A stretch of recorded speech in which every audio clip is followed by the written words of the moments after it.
Welcome to the program, everyone. My name is Brian Craig. You are listening to Florida's longest-running radio show, the Steve Kane Show, on the radio since 1977, celebrating 48 years on the radio. Okay, this is one of those days where I got to change what I was going to lead with. Things come up, things happen.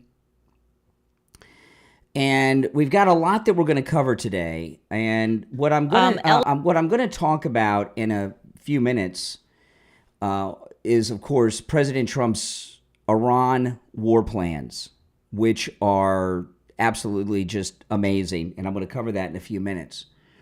And the story that I'm going to open with today is something I was going to talk about later in the show.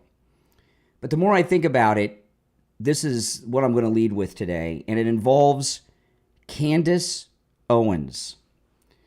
Now, Candace Owens has lost her mind,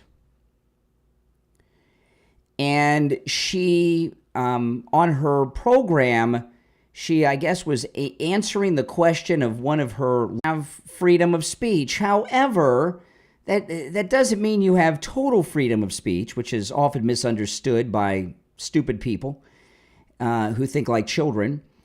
And you can say things that get you into all kinds of trouble. So I'm going to play what she said here for the first time, uninterrupted, in its entirety. And then I'm going to talk about it. Then I'm going to play it again. And I'm going to ask you guys some questions about this.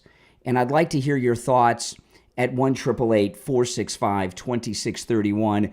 It's a toll-free call no matter where you're listening, okay? This is Candace Owens. Listen. LG19 writes, serious question, will there be jobs or community military members can join when I get a dishonorable discharge for not contributing to delete people or my body for the interests of a certain foreign nation benefit? I love this question. I do believe that if war in Iran is on the agenda, and that appears so, get dishonorably discharged. Who cares? Who cares? Why should you go die in a foreign land? You now have the benefit of 2020. You can think about those men and those women who died because they were pitched that they were serving their country because there were weapons of mass destruction, right? They were serving their country because the Taliban, they were serving their country, whatever, and these people gave up their lives. And ask yourselves, for what? And the answer to that question is for the elites. They're like toy soldiers. And I would have said, a few weeks ago that Trump would never do that to you. He would never just throw you into an Israeli war. But right now, our planes are flying in the sky, and things are going nuclear. So I don't have that confidence anymore, and I'm comfortable with people being dishonorably discharged because the dishonor has come from our politicians. The dishonor has come from our politicians who routinely lie in our faces and are willing to let us die to serve their financial interests. So why don't they dishonorably discharge themselves from public office? Okay. So I know it's crazy, isn't it? It's crazy. And, I talked about when she first left the Daily Wire and went on her own. And she started with this anti-Semitic rant after rant that she went on, and which turned into hardcore anti-Israel. And now that there's a war going on, and with Iran and Israel, a war that we are maybe already in, but certainly very well may be soon if we're not already, that she would continue to go down this rabbit hole of lunacy that would eventually get her into some trouble. She is calling, you heard it, she is calling on, as by the way, the president has approved war plans against Iran. He has another meeting in the Situation Room this morning.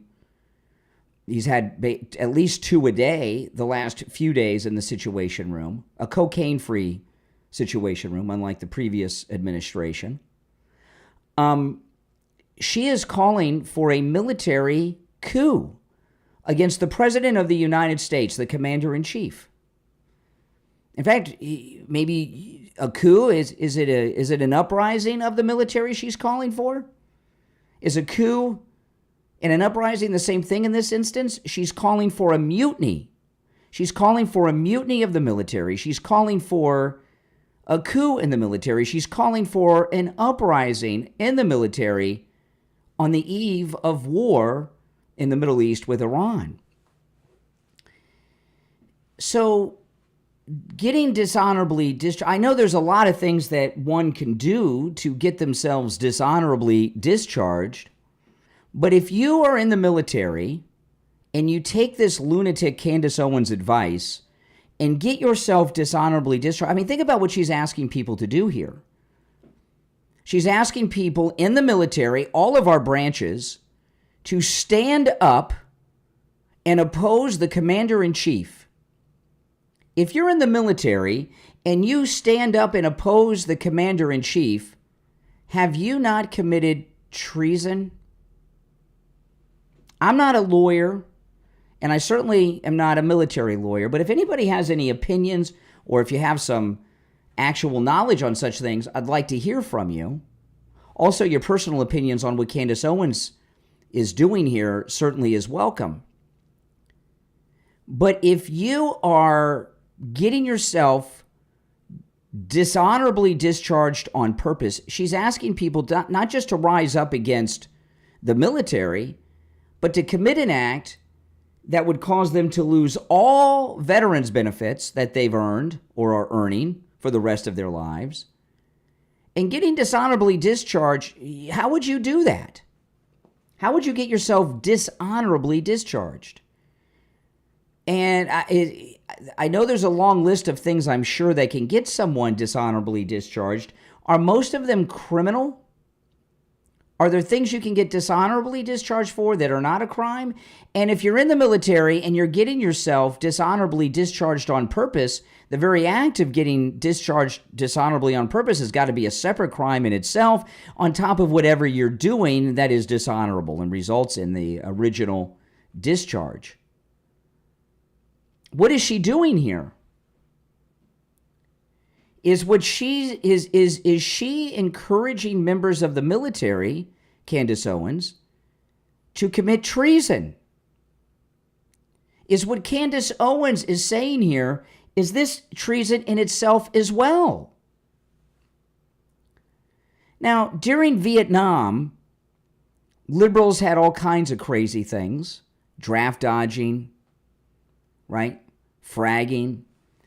They would talk about fragging. If you're not familiar with that, liberal anti-war lunatics during the war in Vietnam would encourage and advocated for soldiers to frag their officers.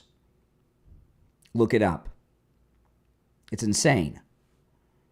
And some may say, well, they did that. There were no prosecutions of that. Maybe. I mean, I haven't heard of any. Maybe there weren't. But so what? That's 50 plus years ago, over 50 years ago. We're talking about now. This is going on now. The president has approved war plans against Iran. The doomsday plane has landed in Maryland for the president. I think it's at least borderline criminal. It's at least borderline treason. And those who would take this sick, twisted advice of hers in the service to do this, there's no question they would be committing major felonies by standing up in this coup, this military. She's calling for a military coup. And this can be incredibly dangerous. What if people actually take this idiot up on her advice and do it? And they hold key positions inside the military. Key positions that are necessary for the military actions that President Trump may be taking soon against Iran. That elevates things too, doesn't it? You know, it kind of fits into what we were talking about with Tucker yesterday. The new media has some flaws in it. And part of the flaw, by the way, draft dodging was a crime in Vietnam, if you remember. Jimmy Carter pardoned the draft dodgers. And I imagine if you help someone evade the draft, you were committing a crime too. But what happens with the new media, we were talking about this with Tucker yesterday. Here's another instance of Candace Owens. These people are so desperate for relevancy, for views, hits, and clicks, they start doing and saying stupid things just to get them. And, you know, you've seen stories of Instagram influencers that have taken stupid risks that had tragic results for a photograph for the, you know, to try to go viral on Instagram. It's kind of what Candace is doing here. She's encouraging a military uprising. She is encouraging a military coup. All right. If you're on hold, hang in there. You're listening to The Steve Kane Show, Florida's longest running radio show. My name is Brian Craig. Our number is toll free, no matter where you're listening, 888-465-2631. 888-465-2631. We'll be back right after this. Yeah, for those of you watching on the green, the video with the green screen, you can't see or hear all the audio and video. If you watch on my other stream, you can hear all of that. But I want you guys to hear this. I'm going to play the audio of Candace here during the break for you guys on the other stream. And I want to, if you're on hold, hang in there. We'll take your calls when we get back. LG19 writes, serious question, will there be jobs or community military members can join when I get a dishonorable discharge for not contributing to delete people or my body for the interests of a certain foreign nation benefit? I love this question. I do believe that if war in Iran is on the agenda, and that appears so, get dishonorably discharged. Who cares? Who cares? Why should you go die in a foreign land? You now have the benefit of 2020. You can see, think about those men and those women who died because they were pitched that they were serving their country because there were weapons of mass destruction, right? They were serving their country because the Taliban, they were serving their country, whatever, and these people gave up their lives. And ask yourselves, for what? And the answer to that question is for the elites. They're like toy soldiers. And I would have said a few weeks ago that Trump would never do that to you. He would never just throw you into an Israeli war. But right now, our planes are flying in the sky, and things are going nuclear. So I don't have that confidence anymore. And I'm comfortable with people being dishonorably discharged because the dishonor has come from our politicians. The dishonor has come from our politicians who routinely lie in our faces and are willing to let us die to serve their financial interests. So why don't they dishonorably discharge themselves from public office? Okay. So, yeah, she has no problem with people committing crimes and taking all these risks that she's not taking. Your thoughts, and that's the clip. So I'd like to hear your thoughts on that. Give me a call. It's crazy what she is talking about, too. It's crazy. Completely insane.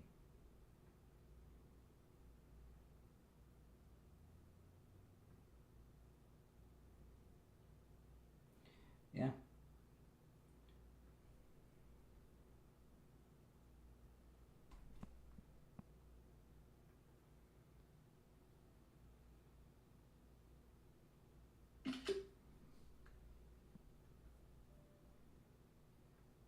Completely insane.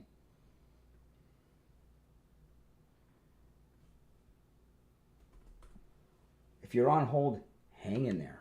We'll go to the calls when we get back.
We are back. I'm Brian Craig. It's the Steve Kane Show, Florida's longest running radio show.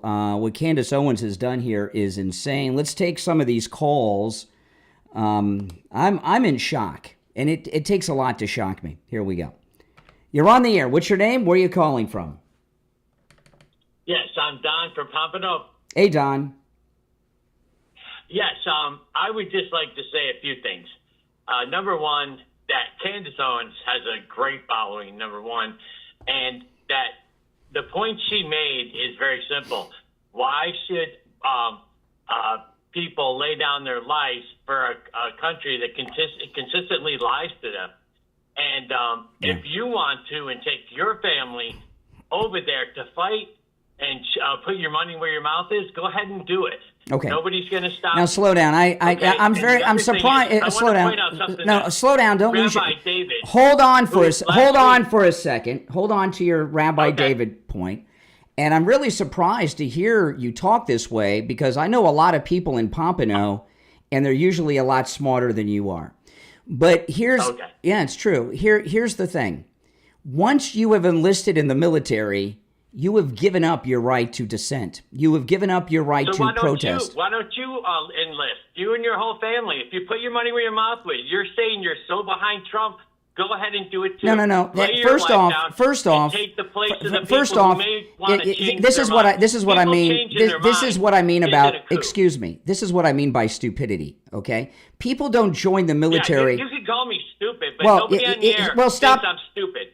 Believe me. But Rabbi David, I'm going to put you on. I'm going to put. If you don't stop talking, I'm going to end the call. I'm trying to have a conversation with you. You're going to have to hang up. Okay, well, I am going to hang up then. Okay? I'm trying to have a conversation, but only one of us can talk at a time, and I didn't want to let him go, but he wouldn't stop talking. One thing he said, well, why don't you go and die? People don't join the military, and we don't send people off to die, okay? That's part of his stupidity. Once you join the military, you give up your right of political dissent. You give up your freedom of speech and other civil rights and civil liberties that we all enjoy in this country. She is calling up, what Candace Owens is doing is calling for people who are in the military currently serving to rise up and defy the commander-in-chief. That is a military uprising. That is a military coup. You're on the air. What's your name? Where are you calling from? Hello? Can you hear me? I can. Okay, your sound is a little bit bad for me. Sorry about all the technical difficulties you are having with the different streams and stuff like that. It's very confusing for the viewers. Maybe you can try to unify them somehow. No, I'm not here to solicit your advice. We're talking about this issue with Candace Owens. Do you have any thoughts on that? Yes, I do. So when you sign up to the military, you take an oath to uphold the Constitution of the United States of America, right? As far as and yes, of course, the president is the commander-in-chief. In wartime, war can only be granted by the Congress, right? No, according to the Constitution. No. When you everything you've said is irrelevant and inaccurate. When you sign up and enlist in the military, you are agreeing to a lot of things, including giving up many of your civil rights, like freedom of speech and political expression, and others that we in the civilian world have. One of the things you do is swear to obey the orders of the commander-in-chief. Okay? You cannot, I don't like what he's doing, so I'm going to stand up and uprise. That's called a military coup. You're aware of that, correct? Okay. So what I'm saying is the oath that you stand up against him. I agree. You obey lawful orders. 100%, we agree on that. 100%. What kind of accent do you have, by the way? What kind of accent do you have? Caribbean. Caribbean. Where in the Caribbean are you from? Where in the Caribbean are you from? The U.S. Virgin Islands. U.S. Virgin Islands. Okay. I'm sad to hear. I'm sad to hear that we have an American who grew up in the Virgin Islands, because you're an American citizen, who thinks it's okay for the military to decide they're not going to follow orders and stand up against the commander-in-chief on the verge of military conflict. Let's have a calm conversation. That's not what I'm saying. I'm just saying the oath that you say is about that you say as enlisted, or If you could sit around, could sit around with legalese in the service anytime you don't want to do something and try to make some constitutional argument against it. Okay? There is excuse me. First of all, no action has even been taken against Iran yet. She's calling people to do a preemptive coup against the commander-in-chief. I don't think that's. I didn't hear that. The fee that you had didn't. Oh well, then you know what? Then don't listen. Okay, all right. Take care. Oh my goodness, I'm not here to get technical advice from you in the audience.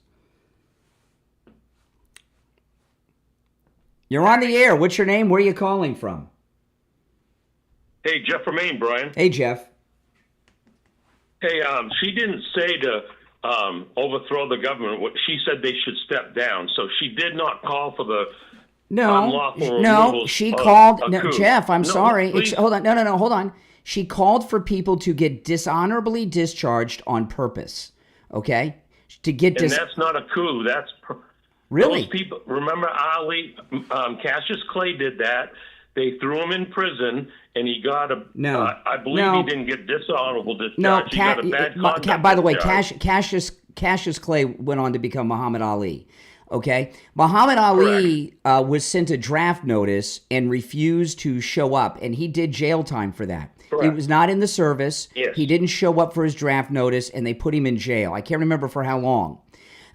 What she is calling, this is a military coup, in my opinion. If what she is calling for were to happen, she's calling on members of the military who don't want to fight for Israel, fight for the Jews, to get dishonorably discharged on purpose. How do you get dishonorably discharged? Well, that's an act. You have to do an act, and it has to be because there's a bad conduct discharge and a dishonorable. I know we don't need all this. She said get dishonorably discharged. To get dishonorably discharged, and you pretty much have to commit some type of crime. Yeah, like murder or I don't know. So she. But Brian, do you think by refusing to go to Iran, which he has not called for, he has not called for sending. It's not up for you to refuse to. If the commander-in-chief orders you to Iran and you don't go, you're a criminal. You're going to go to prison. Yes, I agree with that. If he orders you to go, she is calling on people. But he hasn't. Hold on. She's calling on people to get themselves dishonorably discharged so they don't have to partake in the war for Israel. So to do that, you have to commit some type of crime, and I'm sure there's many crimes you could do to get dishonorably discharged. So she's asking people to do a couple of things, right? All of which are criminal. Do something illegal that would trigger a dishonorable discharge. Triggering a dishonorable discharge on purpose has got to be a secondary crime in itself to get out of military action. And she's calling on you to disobey the lawful orders of the Commander-in-Chief of the United States. So, and that to me sounds like treason. Well, if they act on what she says, yes. And if it became a trend, like you see these Democrats are running around all trying to get arrested by ICE now, that idiot running for mayor in New York, that senator in LA last week. If this became a trend and people in the service started doing what she's suggesting, now you got a movement that she is the organizer of. She could do that. I don't believe she can do that. She's not that relevant anymore. But yes, what she is saying for them to do by refusing a lawful order is a court-martial offense. I do believe that. To what extent that is what they actually do. So they would have to do something very, very serious for dishonorable discharge. Let's face it, Candace Owens. This is she's irrelevant to you because you don't listen to her, right? She has millions. Yeah, okay. I didn't think of that. There's millions of people who do. She's very famous and very widely listened to. This is to sum up Candace Owens. She hates Jews. Okay. And her hatred of Jews is rotted her brain. It's like Trump derangement syndrome, and it's rotted her brain. And now she is trying to inspire or suggesting a military uprising against President Trump, because he may order the military to do things to help the Jews in Israel, and she hates Jews, and she's trying to obstruct that. What she's suggesting may very well be borderline treason, in my opinion. And when it comes to that point, wouldn't our DOJ file charges against her? I don't know. In fact, does it? I don't know. Yeah. I don't know. No, this she did it. I just played it for you. She's trying to incite. She is attempting to incite a military coup. I just think she hasn't reached that level yet, but that's my opinion. Cassius Clay, Muhammad Ali, was not in the service. He got a draft notice, and he refused to serve, and he went to jail. He might have gone to jail for a year. He went to jail for a while. I don't remember how long, but he went to jail for it. I think they put him in the federal prison for a period for that. But he was not in the service yet. And he probably also, because he was Cassius Clay, even though he wasn't Muhammad Ali, was still famous, and he probably got a little bit of a lighter sentence than a regular person because of the high-profile nature of who he was.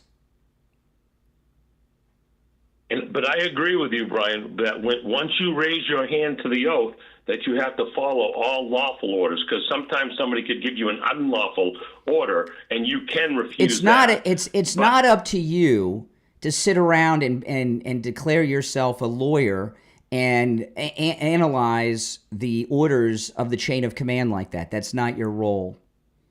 This is not Hitler's Germany, okay? No one's ordering you to round up people and put them in concentration camps and be exterminated. Hey, Jeff, I'm late for the break. I got to run for the break. I give you the last word. Okay. I don't think that Candace Owens is relevant enough to affect our military. I believe she's blowing steam out or you know what, and she's going to become more irrelevant and lose a lot of followers. Okay. All right. Appreciate the call. Take care. We'll be right back. And let me play this again for the people watching on the green screen. And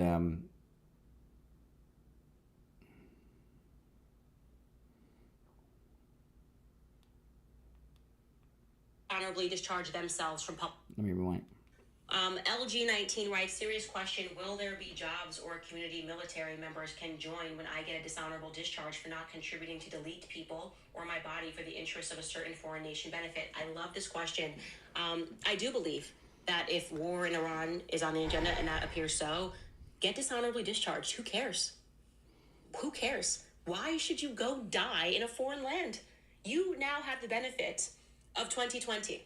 You can see, think about those men and those women who died because they were pitched that they were serving their country because there were weapons of mass destruction, right?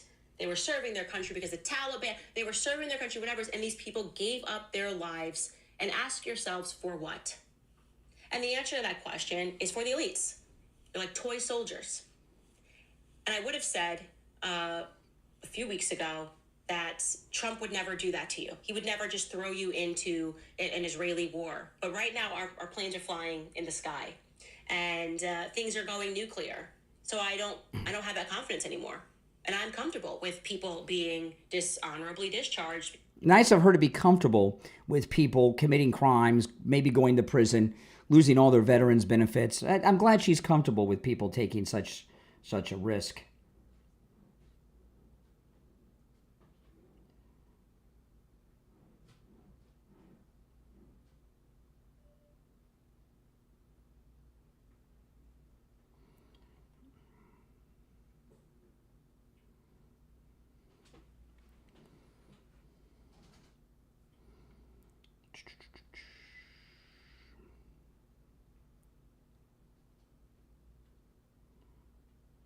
Okay, we'll be back shortly. If you're on hold, stand by.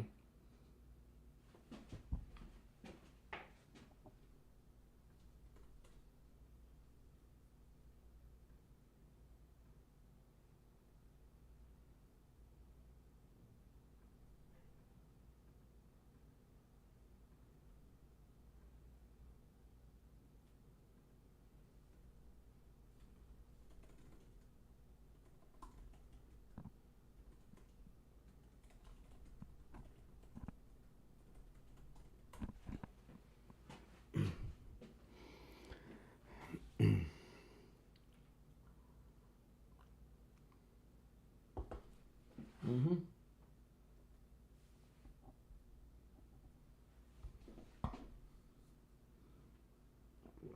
We'll be back in 1 minute.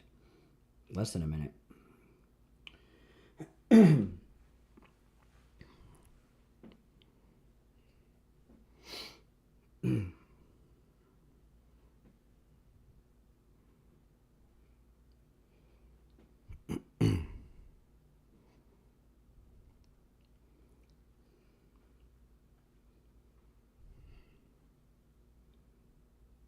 I think it's disgusting. Disgusting.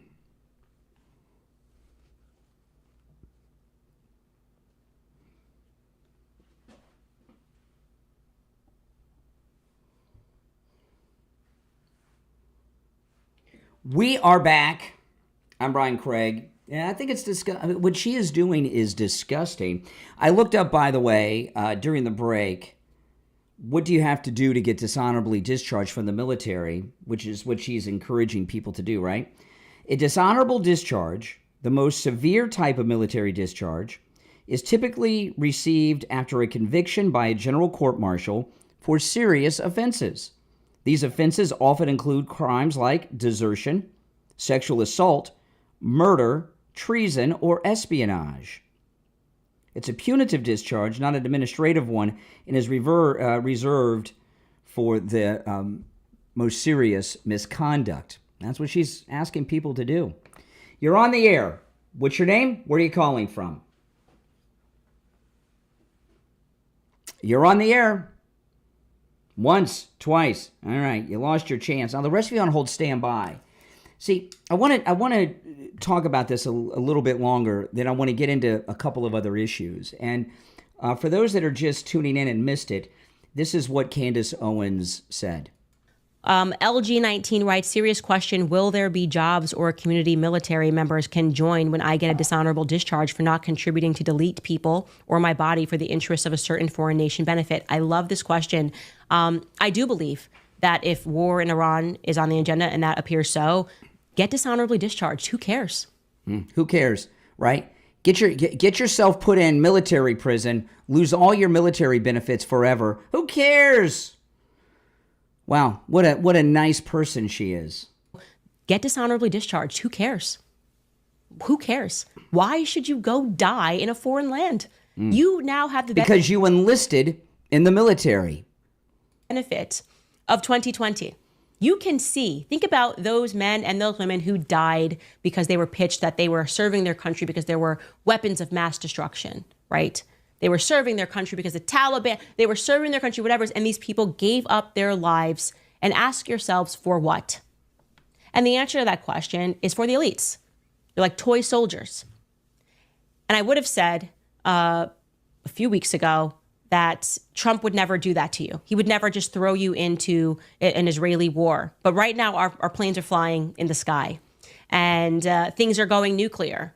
So I don't have that confidence anymore. And I'm comfortable with people being dishonorably discharged because the dishonor has come from our politicians.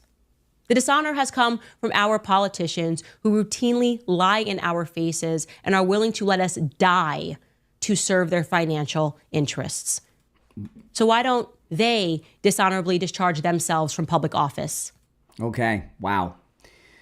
It's pretty scary. And, I used to really like her, and I know a lot of conservatives did. And look what has happened. Look what has happened. And now we know they made the right choice at the Daily Wire, right? All right, back to the phones. You're on the air. What's your name? Where are you calling from? This is Mike from Louisiana. Hey, Mike.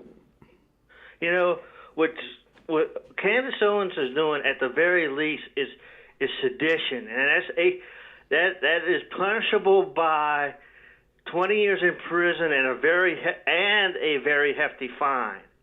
Sedition. So what she's asking the soldiers and airmen and sailors to do, it can be considered treason. That is all true. All right, I appreciate the call, Mike. No, Mike's right. He's agreeing with me. He's right. And I'm a little surprised by the reaction on the phones, and that's okay. You don't have to agree with me, but I'm surprised. I'll tell you, Jeff from Maine, who's a Marine, I would have thought he would have been very upset about this. But I'm a little surprised at some of the reaction from callers today. You're on the air. What's your name? Where are you calling from? Yeah, good morning. Good morning. Oh, hold on, Richie. I got so many phones ringing here. All right. Yeah, go ahead. Go ahead, Richie. Yeah, I'm fired up because I've seen people like Jane Fonda and Candace Owens open their big mouths to try to, in other words, when you sign up for the service, you sign up to, it's not just the Constitution, to take orders from the commander-in-chief. If everybody thought like Candace Owens, we'd have the most dysfunctional, we wouldn't have an army. She has no business with her mouth telling people what to do, because once you get dishonorably discharged, it follows you for your whole life. It's not just the military. They ask you on applications, how did you get out of the service? You're destroying your life, and to get dishonorably discharged, you have to commit a major felony. Yeah, I mean, so you don't just say, okay, you're out, here's your dishonorable discharge. They send you to Leavenworth for years.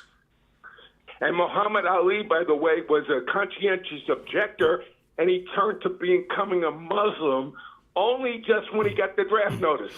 That's right. Just before, when they would. So he copped out, and everyone made a hero out of it. Deserved. I gotta tell you, Richie and I rarely agree on important things. Okay, but we are now, and I hear the passion because you're a Vietnam veteran. I'm hearing these people. I'm very surprised at the reaction of the audience today. Oh, if they don't want to follow the lawful orders, or they don't want to fight for Israel, they shouldn't have to. Well, that's crazy, Richie. There were people like that when I got off of the plane that used to spit at us because they disagreed with the United States. It's not up to Miss Candace Owens to make foreign policy. It's not up to her. She's got that microphone. Let me say this about her, okay? First of all, Ben Shapiro. You might not like him. He talks very fast. But my God, I know why he fired her now, boy. I'll tell you, I'd fire her in 2 seconds, so would you. Here's the thing. Here's the thing. They give me this microphone, right? Steve, the radio station. They don't just give you a microphone to be a lunatic. You get a microphone and you have a voice and a platform. You reach a lot of people. You have to be a sane person that shows responsibility with that microphone. And what she's calling on doing, Richie, she's calling on people in the military to, I believe, take part in a military coup. Hanoi Jane in World War II. Anyone will tell you. I'm surprised that Jeff basically was trying to defend her in a way, because what Jeff was saying, well, she's not committing treason right now. No, neither was Hanoi Jane. Neither, and she was Japanese. Neither was Jane Fonda. I mean, Jane Fonda went to Hanoi, wasn't committing treason. But when you try to influence the commander-in-chief and undermine his orders, you're in trouble. And by the way, Candace, it's not an Israeli war. It's our war also. I don't know where you come off. It's only an Israeli war. And you keep throwing up Afghanistan and Iraq, separate commander-in-chiefs. She's disgusting. This is dangerous. In the military, you saw. Did you watch the parade the other night? Absolutely. I try to say that he was like a dictator. Yeah, and some of those soldiers, a lot of those soldiers couldn't march properly, and some of them were overweight. The military is full of people that came in under Biden that are woke and hate Trump, and they could hear something like that and actually act on it. Let me say this real quick. Pete Hegseth yesterday got in front of Congress, the Secretary of Defense, and that one from Hawaii. You talk about a stupid woman that's a senator of the United States and opening her mouth and coming out with the most disgusting, vile statements against the military, against Trump. It's just gross. I can hear you. You're so upset about this, Richie. You're like out of breath. Oh, it's Vietnam all over again with people like Candace Owens. I mentioned earlier at the beginning, during the war in Vietnam, and just because these things happened and people got away with it doesn't mean it's okay to do it now. They were talking about these anti-Vietnam War people weren't just encouraging people to commit the crime of dodging the draft. They were encouraging people to frag their officers, which means use a grenade and kill their officers. And It was a good I mean, time. come on. Terrible. She's just saying, it's like reliving a horror story. When you go to fight for your country, you're fighting, and you're not. She Everybody could, that's in there, look. doesn't. I bet you. I bet you've never. I bet you don't watch Jane Fonda movies. No, I hate her guts. And isn't she borderline Jane Fonda here? Borderline. She's Jane Fonda reincarnated in a. Let me say this to you. She's anti. Richie's so upset he hit the button on his phone and muted himself. Richie, I'm late for the break, but there you're back. Richie, I'm late for the break. I got to run, but I will give you. You're right on the line. I'm gonna give you the pass to call later in the show if you want to respond to some of the callers today on this. Okay, I'm gonna give you the number 2 of call of the day pass. I don't know if I've given that out before. Well, all right, but I got to run. I'm late for the break, Richie. I'm late for the the break. If you're on hold, stand by. We'll be right back.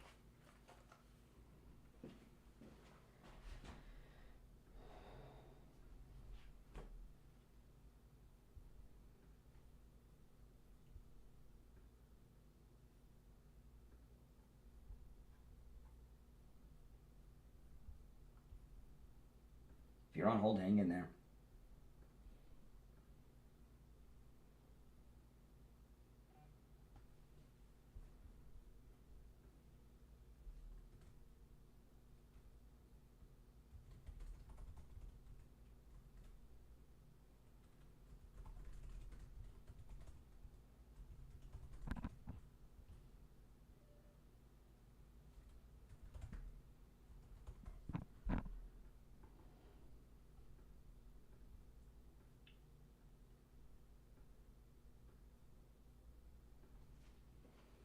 If you're on hold, hang in there, guys. I know, this is crazy. This is insane.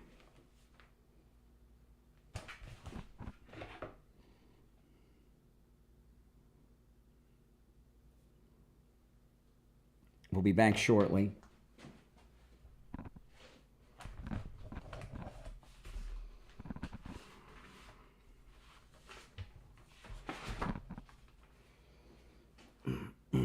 If you're on hold, hang in there. I'm going to go back to the phones when we get back. We'll go right to the calls.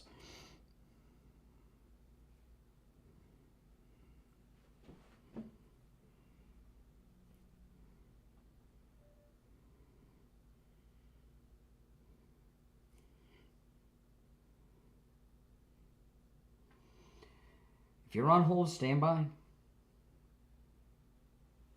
Let me ask you in the chat, yes or no? Is she calling for a military uprising with this? Is Candace Owens calling for a military uprising? What is or not? Yes or no?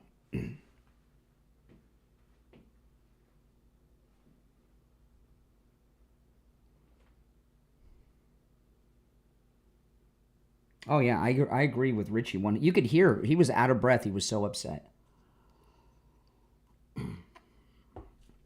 That's why I gave him the 2 call a day voucher, which I don't think I've ever given to somebody before. Maybe, but I don't remember. This is an important issue.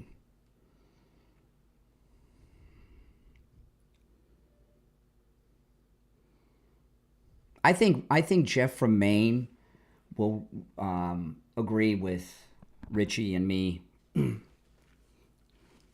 Because I think some of Jeff and Maine's position was he doesn't follow her or watch her, so he doesn't realize what her following is. But she's got a massive following.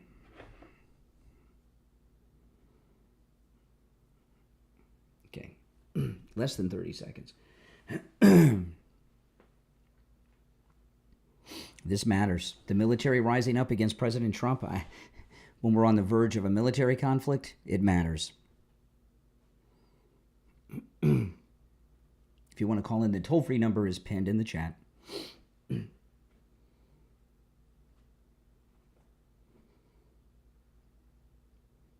We're back. I'm Brian. It's the Steve Kane Show. You're on the air. What's your name? Where are you calling from? Good morning, Brian. This is Lisa calling from Stewart. How are you? All right, Lisa, what's on your mind? Well, I have to say two things. One, our president is not human. Okay, hold on one He's second. one of a Hold on one second. I'm just answering. These phones are ringing off the... Okay, President Trump is only human. Okay, I agree with you. He's human. He's not human. He's not human. There's no one that can... Oh, he's superhuman. He's like he's superhuman. He's superhuman. Yeah, When our country he did dodge that. With he did dodge that speeding bullet in Butler. Well, God's on his side, isn't he? And I think that you're one of them in a million on the radio, and I listen to you every day. I don't call in because I'm kind of wordy. But the whole Candace Owens thing, I never liked her to begin with. She's full of herself. She's just trying to be relevant. She's stirring things up. I know she's anti-Semitic. I get everything that you're saying. But what's going on right now is we're supposed to stick together as a country. I don't care if you agree with it or not. We're supposed to stick together. Yeah. And I'm behind President Trump, and I'm behind every word that you ever say. I love Richie. Richie was in the trenches. He understands what's going on. These people that call in and they profess like they know what's going on, they have no clue. Richie is don't get you anywhere. I'll tell you that. And by the way, thanks for calling, because you're making good points and you're not too wordy. You should call more often. This is the thing, okay? Yesterday we had this thing we were talking about with Tucker. He called the president and apologized yesterday for his. He's another one. And there's what I've been talking about here is the new media is great, okay? But it's not perfect. And part of the problem is the new media people, so many of them are so desperate to be relevant and have views, hits, clicks, and be trending on X that they do stupid things. Tucker did some stupid things.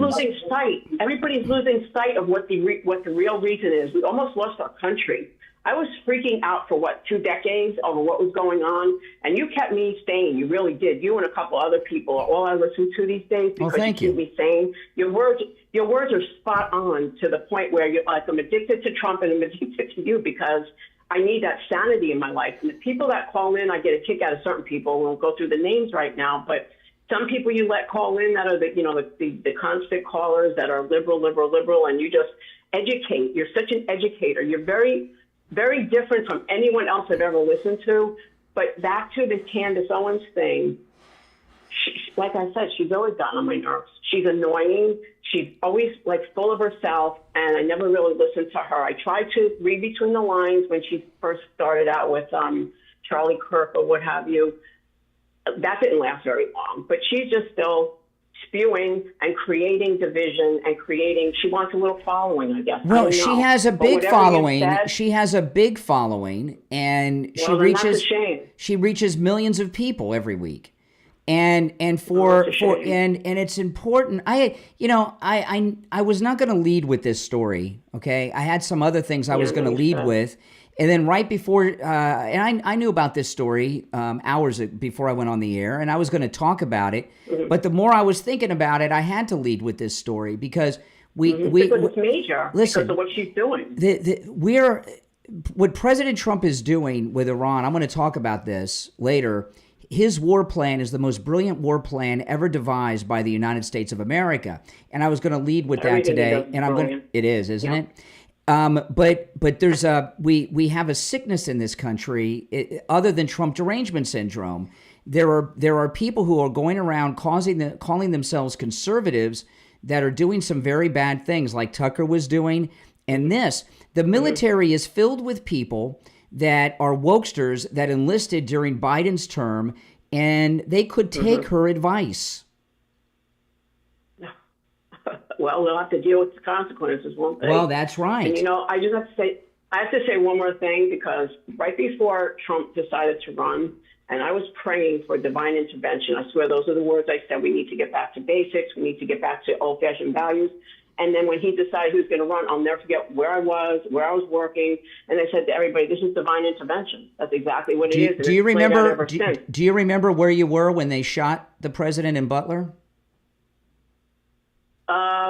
Yeah, I was home. Yeah, I was home. Yeah, that was. I get goosebumps. Watching. I got goosebumps right now. One more thing. Yeah.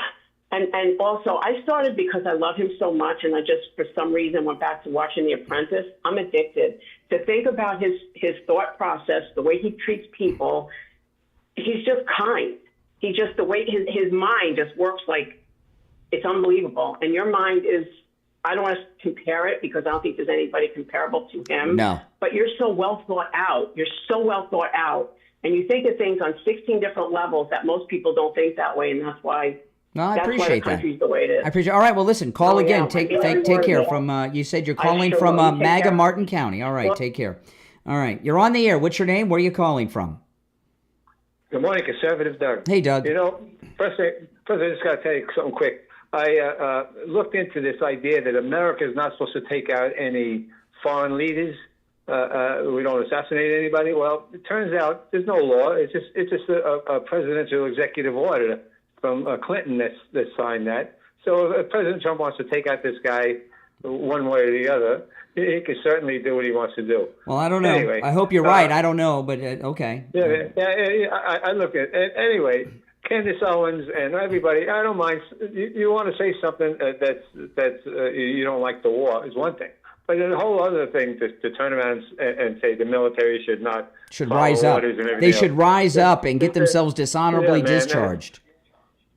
You know, I don't get it. These people just don't understand that the majority of the country is with President Trump, and you're saying something he's going to wreck your business. Well, let me tell you something. Let me tell you, if we had a Democrat in the White House, okay, and somebody in a concern and she said this, I'd be talking the same way today. This is dangerous what she's talking about because they're you know, and I'll tell you, I am in shock at the reaction on the phones that so many people are calling in saying, well, that's okay if they're giving unlawful orders.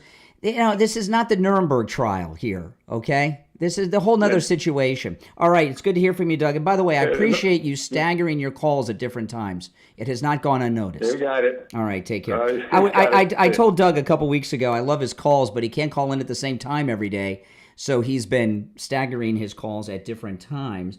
I want to tell you guys about the free doorbell camera offer from Sloman's. You know, this is a great thing. And, you know, it's a great addition to the security of my home, especially here, the people I deal with, right? I need security like this. And you get a notification on your cell phone, no matter where you are, when there's movement in front of your home. And, you know, you can get this on apartments and offices. It doesn't just have to be a single-family home. In fact, at the radio station, the doorbell camera from Sloman's is part of the security system at the radio station. And you can get a doorbell camera for free with the installation of your Sloman Shield. Sloman's, they're also going to give you a free customized home security system and professional installation when you use their low-cost central station monitoring. You get an LED touchscreen, a motion detector, 10 contacts, a lifetime warranty, and a backup battery. Plus, you'll receive a free doorbell camera with the installation of your Sloman Shield. Here's the number. Give them a call no matter where you're located, by the way. 833-283-5050. 833-283-5050. That's 833-283-5050. All right. You're on the air. What's your name? Where are you calling from? I'm calling from Maryland. Okay. What's on your mind? I say I'm for Trump for this Iran conflict. I'm for him, whatever he wants to do, and I'm for Israel, and okay. That's what. Well, that's all good. Yes. I'm back 100% back. So. Well, that's good. That's good. From Maryland. Frederick Douglass is from Maryland. The great Frederick Douglass. Yes. That's right. All right. Take care. Take care. All right. If you're on hold, hang in there. We'll take some more calls after the top of the hour. I do have other issues that I'm going to get into after the top of the hour. We're not going to do 3 hours on Candace Owens, although I will probably revisit it as the morning goes on. But I'm going to jump into some other things. And what I'm going to open with in the next hour, President Trump's war plan with Iran has been approved. And I'm going to tell you what I think that war plan is and why it's the most brilliant war plan ever devised by any president of the United States. All right. Our number is toll free, 1-888 888-465-2631. 888-465-2631. My name is Brian Craig. You are listening to the Steve Kane Radio Show, Florida's longest running radio show on the radio since 1977, celebrating 48 years on the radio. And come August, that's going to change to 49 years. Isn't that something? 49 years on the radio, just a couple short months away. All right, don't go anywhere. We'll be back with your calls and much more right after our top of the hour break. Be right back.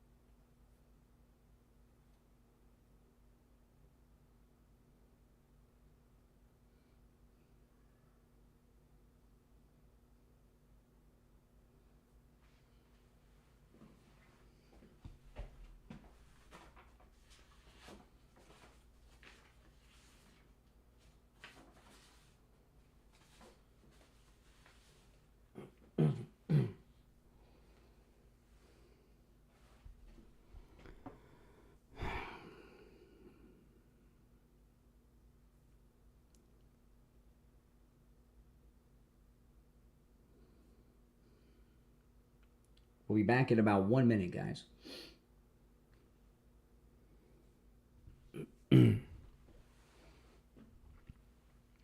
Oh, man. This is our top of the hour break for the radio. We'll be back in about 40, 50 seconds. If you're new. If you're watching on the live stream with the green background, if you watch my other stream, you get to see the effects of the green screen, right? You get to see the video, the articles, and everything. On the green screen, you get to hear me and the callers perfectly, but for the green screen effect, you got to watch my other stream. Here, you get kind of like a behind the scenes. And the number to call in is pinned in the live chat if you'd like to call in.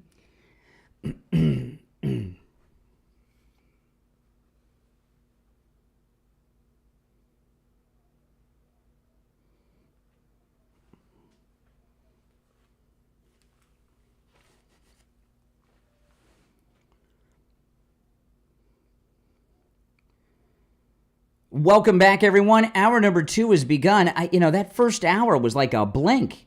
That went by so fast, it feels like we've only been on the air like 10 minutes. My name is Brian Craig. You're listening to the Steve Kane Radio Show, Florida's longest running radio show. Our number toll-free, 1-888-465-2631. 888-465-2631. You're still welcome to call in about this Candace Owens issue, which I may revisit later, but I do have a few other things I want to get into. This was the president in the Oval Office yesterday. Contributed to that change, how you got to it. Why is Caitlin Collins always the one asking the questions, right? Contributed to that change, how you got to it, to where you are and making your decision now? Well, I think it started the first night. I mean, that first night was devastating. And it really knocked the one side off, as you know. It was devastating evening, day, and it pretty much proceeded that way. I have a meeting in the war room in a little while, situation room, as some people call it. So we're going to meet. We're going to see. We're in the midst of it's a terrible thing. I hate to see it. I hate to see all that death, so much death and destruction, but death primarily is what I hate to see. Does that mean you haven't made a decision yet on what to do? I have ideas as to what to do, but I haven't made a final. I like to make the final decision 1 second before it's due, because things change. I mean, especially with war. Things change with war. It can go from one extreme to the other. War is very bad. There was no reason for this to be a war. There was no reason for Russia, Ukraine. A lot of wars there was no reason for, You look right up there, I don't know, see the Declaration of Independence, and I say, I wonder if the Civil War, it always seemed to me maybe that could have been solved without losing 600,000 plus people. Yeah, okay. So he went to the situation room yesterday, and then after that meeting, we found out he approved the Iran war plan for the United States. And there's an interesting thing going on here. You know, if you remember the 1991 Gulf War, before the actual fighting started, it was like 6 months. There was this massive conventional military buildup of the United States and coalition forces in Saudi Arabia that went on for months. By the time the war happened, I mean, it seemed like a year since they took Kuwait. It was a long time. A massive military buildup. It took months. They had to ship everybody there. It was all. I cannot remember how many countries were in the coalition, but it was over 20, if I remember correctly. And it took a long time. They were calling up reservists. I remember I worked with people that got called up. I had a friend of mine. His parents were in the military. They were officers. They were reservists. They got called up, and I remember it was a big deal, and it took a long, long time. With this, there's none of that, right? There have been no troop movements. We haven't seen reservists called up, have we? The only thing we've seen is the National Guard and Marines sent to L.A. to help with the occupiers of L.A. from south of the border. But there's been no military buildup, no massive troop movements, no bases being built in deserts, none of that going on. So what's going on here? Well, just following everything, what President Trump is doing is attempting to do something that no other president has ever attempted to do, because the other presidents are corrupt in bed with the donors. There has been a massive media buildup. I give you a great example. Yesterday, huge story. The Doomsday plane landed near D.C. yesterday, and the story was it's the first time it's been seen in the D.C. area since September 11th. And I was not even aware of the Doomsday plane. I know everybody and their brother, oh yes, the Doomsday plane. You know, they read the story and they did a Wikipedia search. It looks like it's a different Air Force One is really what it is. It is the U.S. It's the Air Force One that is used by the President of the United States when there is a nuclear conflict going on, and it can hold not just the President, but the Secretary of Defense, Joint Chiefs of Staff. And it's meant to keep continuity of government. It has something that I didn't even know existed. It has some type of EMP shielding. It has the ability to withstand nuclear explosions. It flies higher than the other regular Air Force Ones. By some reports, it flies on the edge of outer space itself. It can fly forever because it can be refueled in the air. And it has enough supplies to last a super long time. And it also has a more advanced communication system than the regular Air Force One. So why all of a sudden, for the first time in 24 years, are we seeing the Doomsday plane near D.C.? What's that about? It's a message to Iran. That's what that's about. It's correct. It's a message to Iran. And there's other things that the president's doing. Did you watch this incredible raising of the American flag on the Trump flagpoles with the construction crew installing the flagpoles yesterday? That was beautiful, wasn't it? He was standing next to Marjorie Taylor Greene's boyfriend, Brian Glenn.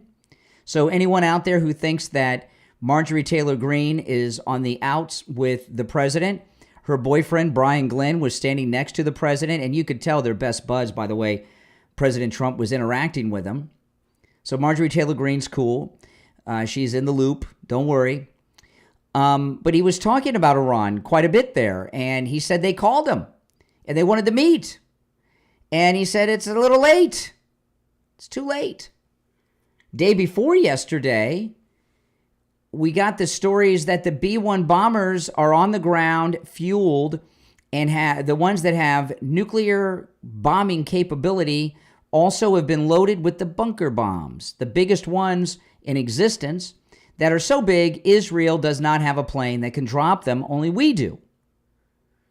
And there's some other stories too, but if you notice, there's a lot of stories coming out that President Trump, and even his own words, are talking about the annihilation of the government of Iran. There's multiple battle plans that Trump has approved of, but the first one involves what I'm talking about here and now, right? Remember, day before yesterday, he posted on X. He rarely posts on X.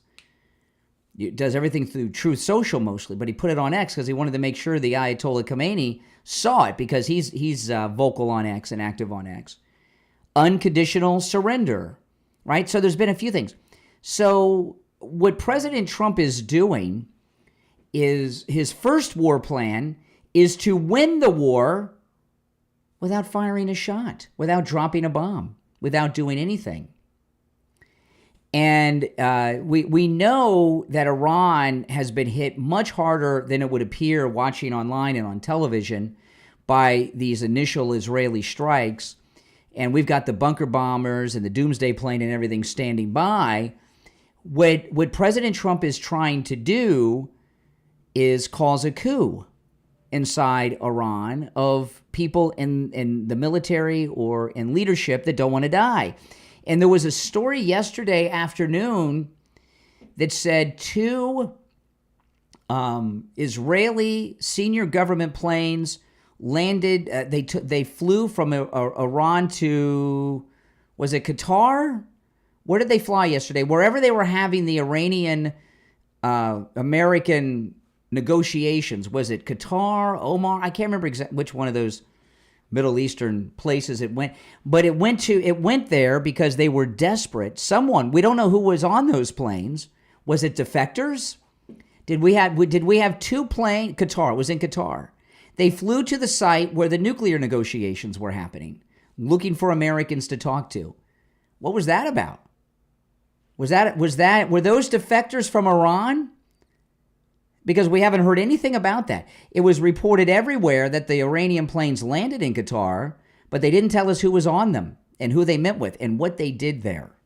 And they didn't fly there for nothing. And it very well may have been defectors from Iran that are giving all kinds of intel to the president and to Israel. We saw the reigning Shah, who's the son of the last reigning Shah, the guy that was overthrown in 79.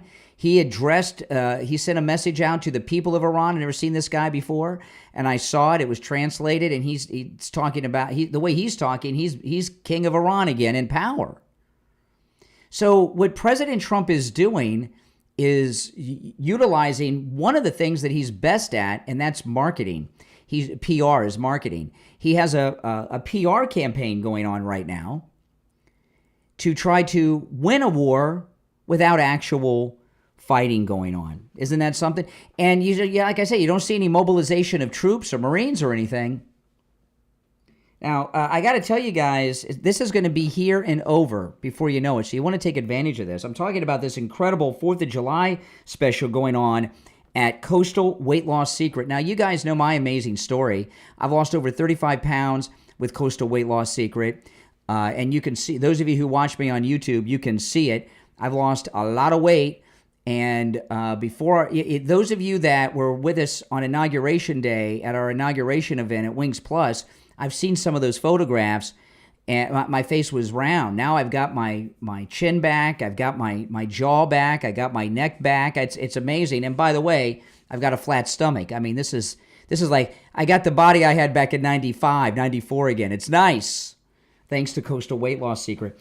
And their July 4th sale, which ends on July 7th, is 20% off for new clients. So give them a call. Take advantage of this 20% off offer.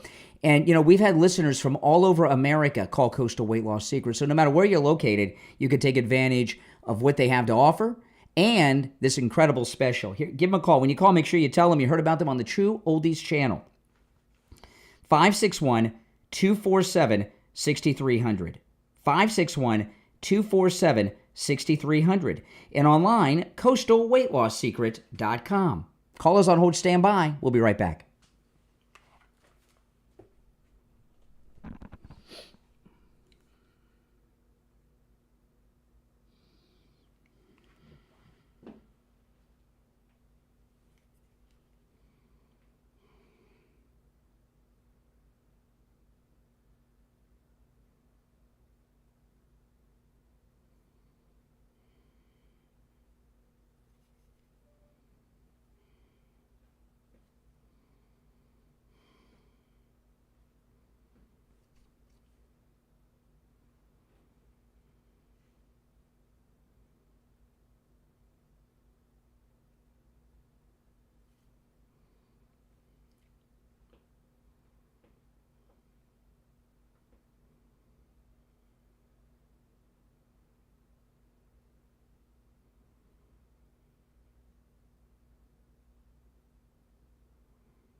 If you're on hold, stand by.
We're back in 1 minute.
We're back. I'm Brian Craig. It's the Steve Kane Show, Florida's longest running radio show. You're on the air. What's your name? Where are you calling from? Hi, my name is Jessica, and I am from Pennsylvania. All right, Jessica in Pennsylvania. What's on your mind? I want to know why you care so much about who was on that Qatar defector plane or whatever, when Americans, Iranians, Israelis do not want this war. Why do you care so much? I missed the beginning of what you said. Can you start over? I couldn't understand what you said in the beginning. Why, when Americans, Israelis, and Iranians okay. don't want No, this I war, heard you correctly. And what's an Israelian? I've not heard of that. What's an Israelian? Israelian? An Israelian? Israeli person? Sorry, an Israeli. My bad. An Israeli. Okay, I was confused. I didn't understand the question because I wasn't familiar with Israelians. You mean Israelis? Okay, so... Yes, I'm sorry. I woke up like 20 minutes ago. The show is so early in the morning where I'm at. Sorry. Well, that's okay, you know. Now that I understand who you're talking about, okay, so what's the rest of your question? The Israelis, the Americans, the Iranians, why do I care about what? I heard you when I first came on, you mentioned something about a Qatar defector plane. You were saying about who's on that plane and why it matters. I haven't been able to listen to the show because I've been on for 5 minutes. Okay, all right, let me tell you why I care. President Trump, our greatest president of our lifetime. I mean, he's absolutely amazing. Couple of things. One, the Iranians have been trying to assassinate him for about 6 or 7 years. The Iranians back most of the Islamic terrorism in the world and have for decades. And in his first term, he took out an Iranian general who was the leader and organizer of the global terror network, General Soleimani. And since he took out Soleimani, Iran has sent assassin squads after President Trump, trying to take him out multiple times. That in itself is an act of war against the United States. That's one reason I care. What's your comment on that? Well, first, I would say that I don't think he is the best president, nor a great president. I don't think any. Yeah, but what about these Iranian assassination squads that they have after him? What are your thoughts on that? I don't think that has happened. Well, then you're in denial. It's been reported. It's been reported everywhere. CNN, NPR, Politico, they're all liberal. It's been reported in all of the global media for years. Did I ever say that? I never said I was liberal. I didn't say you were liberal. I said the Iranian assassination squad story has been reported for years by all of the liberal media and the conservative media and all of the national media in this country. It is a fact. Okay? It's a fact. So, and I could give you some facts. No, I don't want to. No, we're talking about this. You asked why I care about military action against Iran. If they were doing the same thing to a Democrat president, I'd feel the same way. When you have a nation dedicated to the assassination of our president, that is an act of war. Do you agree with that? I don't think they're dedicated to killing him. Yes, that's why they have assassination squads. They've even made movies about it in Iran. Just because they make movies about it doesn't mean they've sent squads here to do it. It's been widely reported. Okay, now there's another reason. I mean, I'm sorry that you're not up to date and informed, but this is widely reported. Oh, you have a lot of nerve to say that, my guy. You don't know about what I just told you. Another thing as well. I've watched your show for so long to see how much misinformation you have. Well, no, but we're specifically talking about this. So you asked why I care so much. There's a second reason, okay? The president let us know this week by releasing the information. Israel attacked their facilities in the beginning. At the time of that attack, Israel was 1 week away from their first nuclear weapon, 3 weeks away from having enough enriched uranium for 10. The Iranians are lunatics. Did you say Israel? You just said Israel. I said Iran. Well, then if I said when Israel... No, you said Israel, man. You said Israel. That's called misspeaking. Israel has nuclear weapons. They've had them for decades, okay? They're a nuclear power, Israel. Oh, I misspoke, and you made a whole thing about it, so I guess I don't understand. I didn't understand what you were talking about. When you said Israelis, I didn't know what you were talking about. I'm sorry, I asked clarification. Now, Iran was a week away from their first nuclear weapon, 3 weeks away from having 10. They are crazy people. You cannot allow crazy people to have nuclear weapons. That's the second reason. We have nuclear weapons. We're not crazy. We are crazy. What the hell do you mean? When's the last time we used one? We were crazy. We've had nuclear weapons before anyone, and we haven't used them since 45. 80 years. We haven't used one in 80 years. We are responsible. We're not. You're comparing Trump to the Ayatollah Khomeini?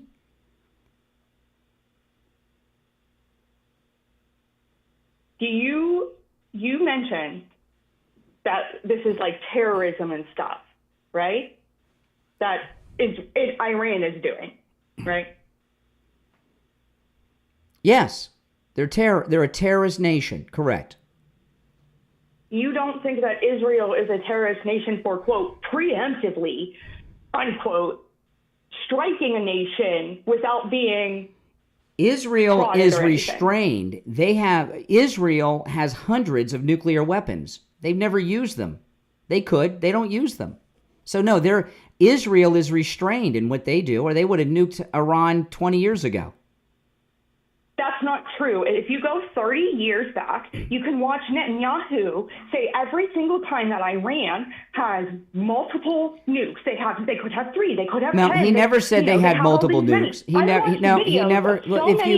Then you saw. Then you. Let me speak. Let me speak. He did not say they had nuclear weapons. For 30 years. Let me speak. Oh boy. Are you going to keep interrupting me, man? Speak. For the last 30 years, I've watched videos. It is fact that he has been saying that they have nukes for 30 years, and that is some big, huge thing that's so, it has to be done right now, that we have to take care of it right now. 30 years, dude. He's been saying, I feel so bad for your husband. Oh, my goodness. You feel bad for my husband. You would be lucky to have a fucking wife. Oh, there we go. There we go. First dump of the day, Mike. First dump of the day. I've been married 29 years. Oh. I knew it was coming. I just didn't know when. It's the Steve Kane Show, Florida's longest running radio show. On the radio since 1977. Celebrating 48 years on the radio. Our number is 888-465-2631. If you're on hold, stand by. We'll take our bottom of the hour break and be right back. Oh, my.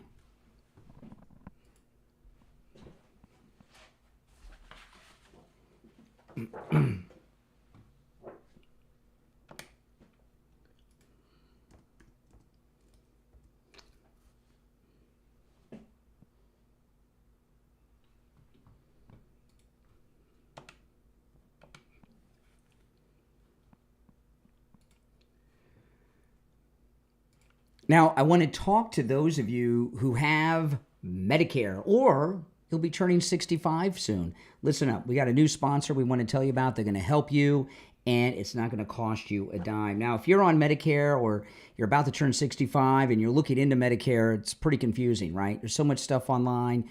You don't know what it's all about. And you know what? That's on purpose. They want to confuse you, okay? But that's not going to happen with you guys because we've got Chapter. People, because of the confusion, they end up on a plan that isn't right for them. It may not cover all their doctors, all their medications, and it may cost them money that they don't have to be spending. And in some cases, even thousands of dollars a year. Chapter is the only national Medicare advisor that compares all of the over 24,000 Medicare plans. They can help you, by the way, no matter where you are in the United States, and they'll find the plan that's the best fit for you, not the best fit for the insurance company. And by the way, when you call Chapter, I'm going to give you the number in a moment. It is on the screen if you're watching. And there's also in the description of the video, there's also the number there for you if you miss it when I give it out to you right now. The person you talk to, they're going to help you. They're going to get you answers right away. And they're not a commission salesman. They're salaried, which means they're not going to push you into something because they're trying to make a sale. It doesn't work that way with CHAP. You just get good information. So whether you're on Medicare now or turning 65 soon, call 805-754-3033. 805-754-3033. You're going to talk to a real person. They're going to walk you through everything step by step, and it's free Medicare help. 805-754-3033. Give them a call, guys, all right? That's right. Oh, my.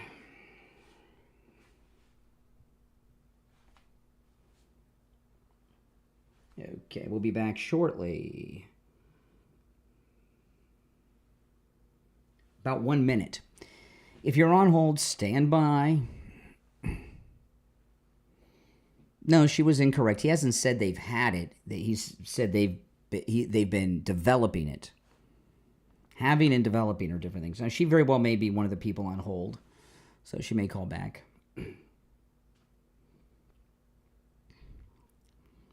She may regret dropping the F-bomb. There was something triggering about that husband comment. I don't know exactly what that was, but it was.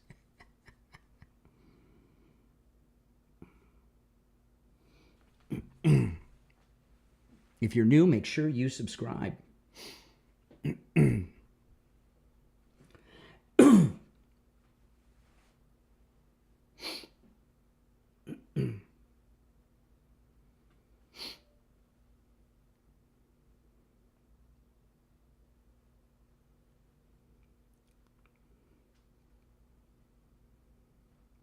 Welcome back, everyone. I'm Brian Craig. It's the Steve Kane Show, Florida's longest running radio show. Indeed it is. All right. You're on the air. What's your name? Where are you calling from? Hey, it's John Lake, and I'm from... Hold on, John. Hold on. I got to answer all these lines. Yeah, go ahead, John. What's on your mind? Well, I just saw that you were talking about Israel. I wanted to call in. Well, you've called in. Okay. Well, first I want to say I love your hat. But I'm just not the biggest fan of us playing the guard dog to Israel. We're not playing the guard dog to Israel. Israel's taking very good care of themselves. If you've not seen the news, they've obliterated the military and the military leadership of Iran. Yeah, but what I'm hearing is that we're sending, military to the region. We've sent no military. Yeah. Nope. Why are we doing that? We haven't sent any military. Oh, well, I've heard some rumblings that we are. You heard from rumblings? We heard from rumblings? You're not hearing rumblings from informed people. You're hearing ramblings from uninformed people. We have not sent any military. Have you heard any news about major American troop movements? When they moved the Marines to L.A. last week, that was all over the news. Yeah. Have you seen CNN report the Marines being sent to Israel or Iran? No, not yet. I heard that we're sending a fleet of ships over there. They're on the way. Yeah, well, we always have ships over that way. Yeah, maybe they want to have an aircraft carrier nearby. What I was talking with the caller before the break, I'll run by you. It is a fact that has been widely reported by all the mainstream media worldwide, from CNN to Fox and everyone in between, that the Iranians, since 2019, have been trying to assassinate the President of the United States, Donald Trump. Is that not an act of war? When you have a country trying to assassinate our president, is that not an act of war? Well, let me counter that on you. You said that we're not the crazy ones, but we've had Americans trying to assassinate Trump, right? And we also did drop nukes on Japan. We're actually the only ones that have used nukes. Yeah, well, I understand the history of World War II, and that saved hundreds of thousands of lives on both sides. Okay. They were, the Japanese at that time were cutting the heads off of people that were American soldiers in captivity. Right? Well, they wouldn't surrender. Does that make it right? We told them. Think about this. President Truman told. Make it right, though? Yeah, it was the right thing to do. Absolutely. President Truman told the Japanese. How many bombs did we drop 2. Did we drop them at the same time? No. Okay, right. So before we dropped the first bomb, Truman told them. They didn't listen. He dropped it. What did the Japanese do after the first nuclear bomb was dropped? Well, from my history, I think somebody actually walked to the next city before they realized. No, I don't know what you're talking about. No, real. I'm not talking about. I'm not talking about Godzilla Year 1 here. Okay, we told them before we were going to do it. They didn't surrender. We dropped the first bomb, and Truman said, "Okay, we dropped this bomb. Surrender." They wouldn't surrender. 2 days later, we dropped a second when they finally gave up. Okay. So and we haven't dropped one in 80 years. I don't know why you're talking about Afghanistan. You know, we got to say this is not a show where this is not a history show. Okay, this is not a history program. We talk about news and politics. This has been within my life. I'm 30 years old. Yeah. This right now has been within my life. Did we pull out of Iraq? No, we still have a no. Iraq is an ally of the United States. Okay. Are the Taliban in control of Iraq? Oh my Sending goodness! money to the Taliban? You don't even know what country you're talking about. Last I heard, it was $50 million. Really, the Taliban that are running Iraq? We're sending money to the Taliban of Iraq.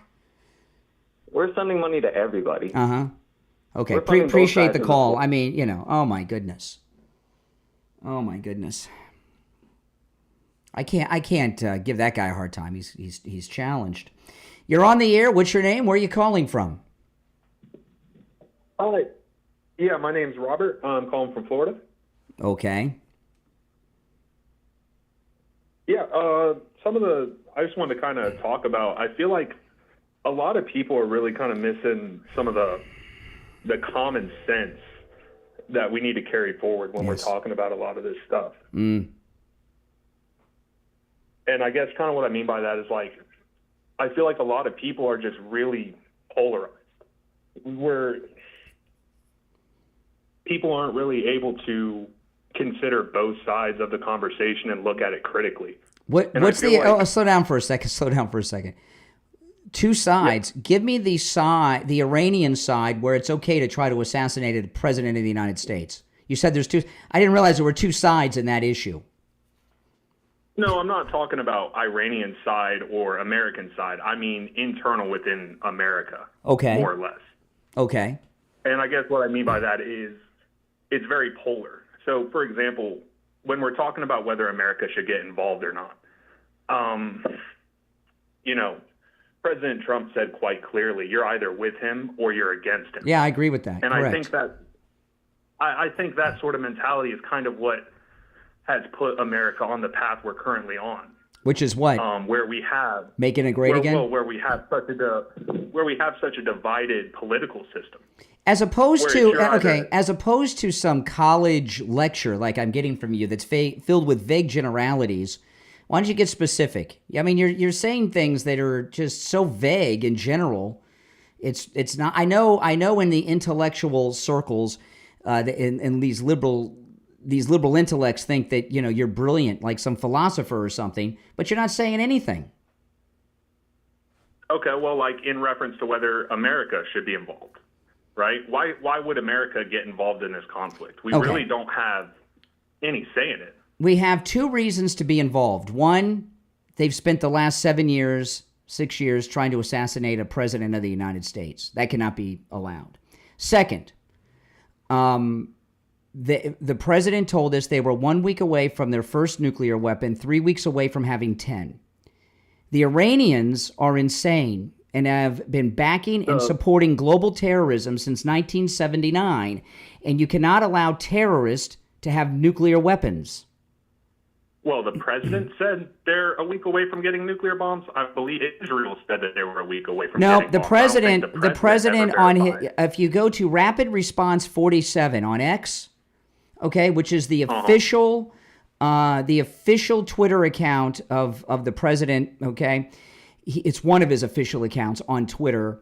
They released the intelligence 2 days ago, and President Trump himself said 1 week away from the first, 3 weeks away from having 10.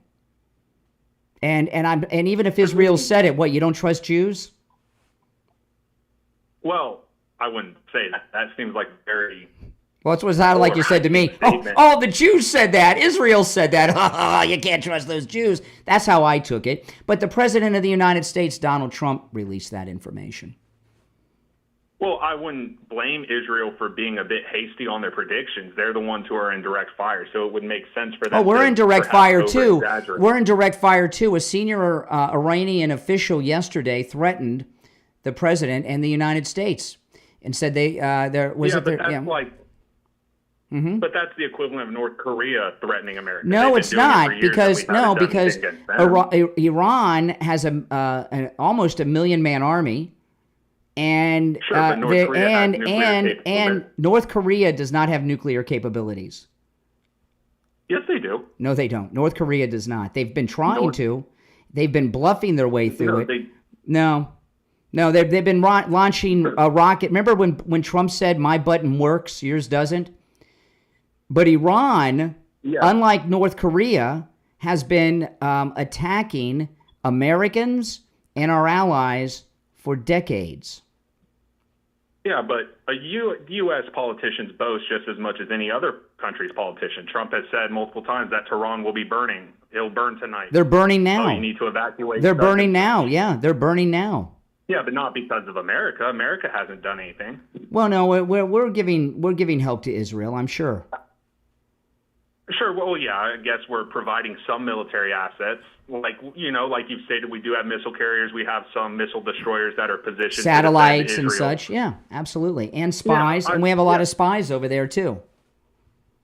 Yeah.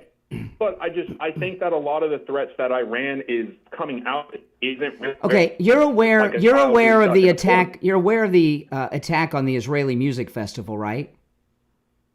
I am. That was conducted by Hamas. Hamas is Iran. Hamas is Iran. Again, that's a very roundabout way of looking at it. No, it's not roundabout. It's a truth. It is a truth. Supported by Iran. Hezbollah, well, that's Iran. Hezbollah and Hamas are Iran. They're front groups for Iran. Well, that's like saying Kurdish fighting forces are America. No, just because we they are the front men. They are the front men for Iran. It's like Milli Vanilli, the real singers, not the two guys out front. Hamas and Hezbollah are like Milli Vanilli. They're not the real players. The real singer is Iran. Hey, listen, I appreciate the call. All right, and thanks so much, and welcome to the program. All right, let's go. Let's take another. You're on the air. What's your name? Where are you calling from? My name is Solomon, and I'm from Birmingham, Michigan. All right. What's up? Well, some of the things you're saying is just factually not correct, sir. One, the United States just moved another aircraft carrier and troop carrier into the region.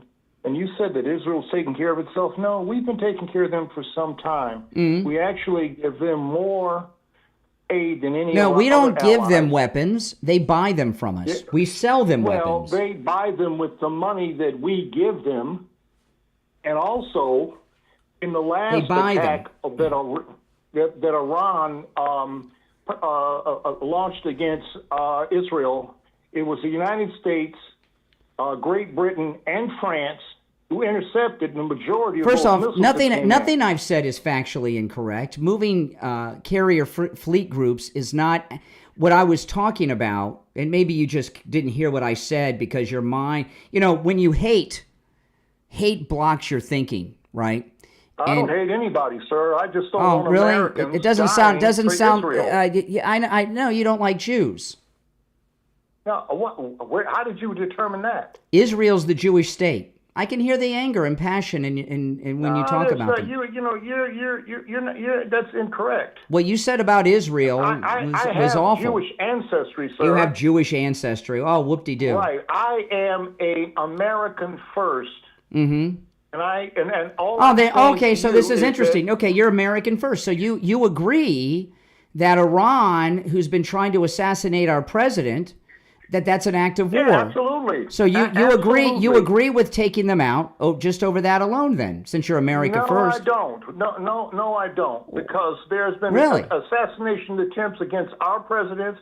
We've attempted to, and we have actually assassinated. There's no moral equivalent between us and other countries. So you don't think them trying to assassinate the president is an act of war? And I can tell by your voice, you're not a young man, you're an older man, right?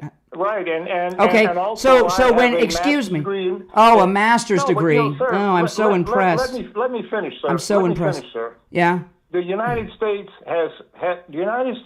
I'm a political science major. I have a master's in political science, and the United States has assassinated leaders.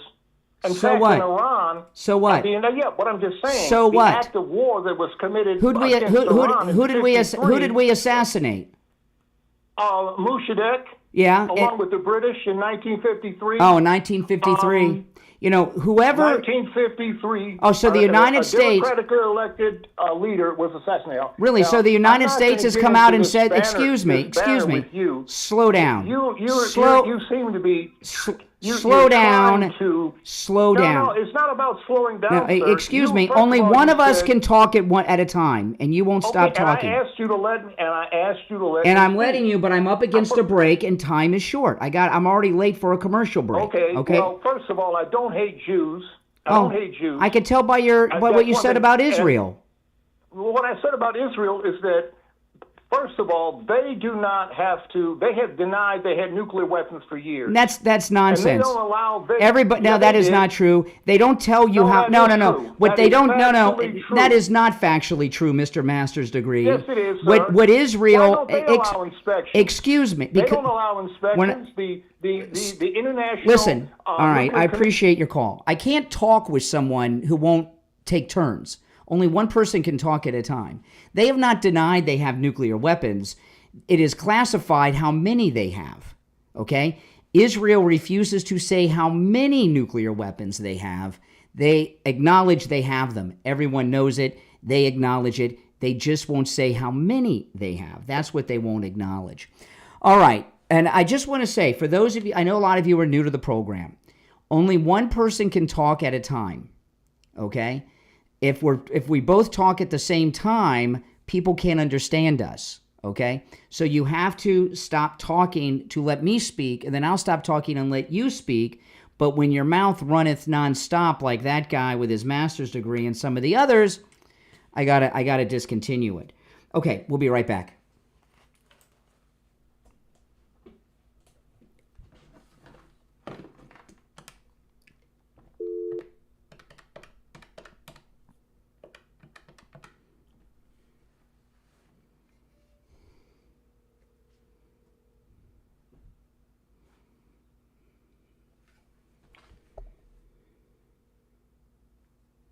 Hey, Barry, it's Brian.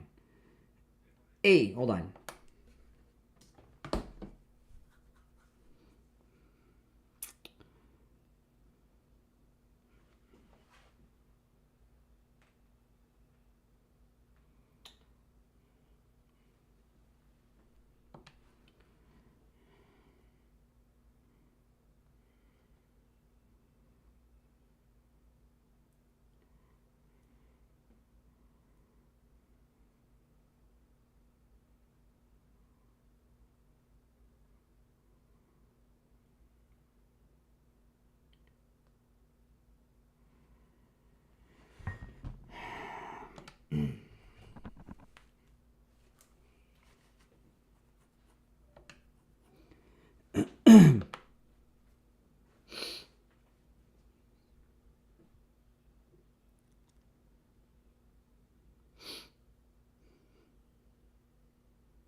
All right, we are back. I'm Brian Craig. You're listening to The Steve Kane Show, Florida's longest running radio show.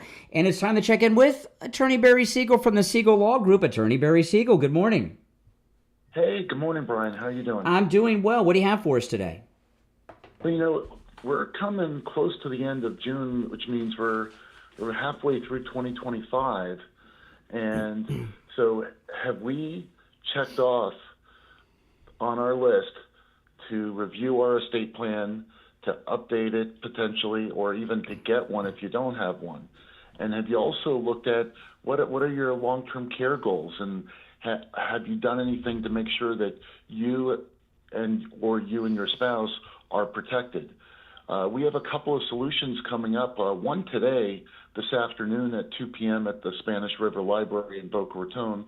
We're holding our Living Trust workshop, and we have a few seats still available. So if you call our office at 8:30 and call and say you want to attend, they'll get you registered. You need to call ahead.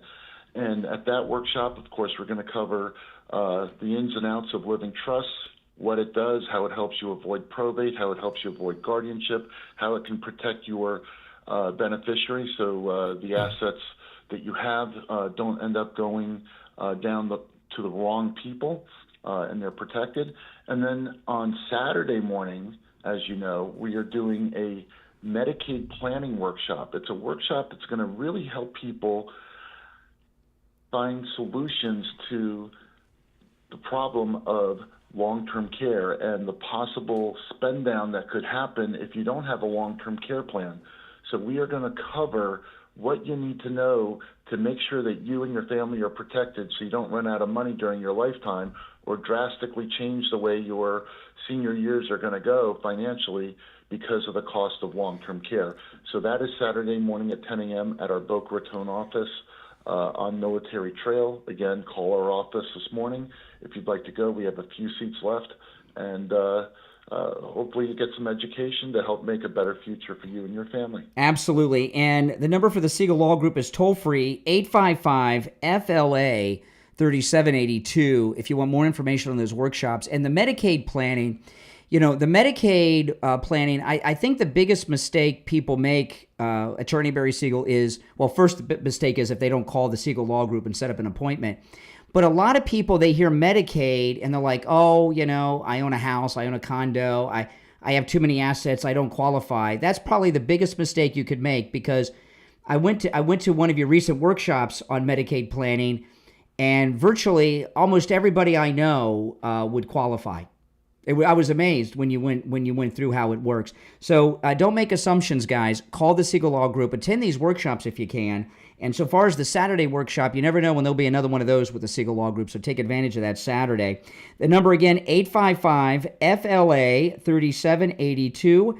855-FLA-3782. And online, SiegelLawGroup.com. All right, Attorney Barry Siegel will finish out the week tomorrow.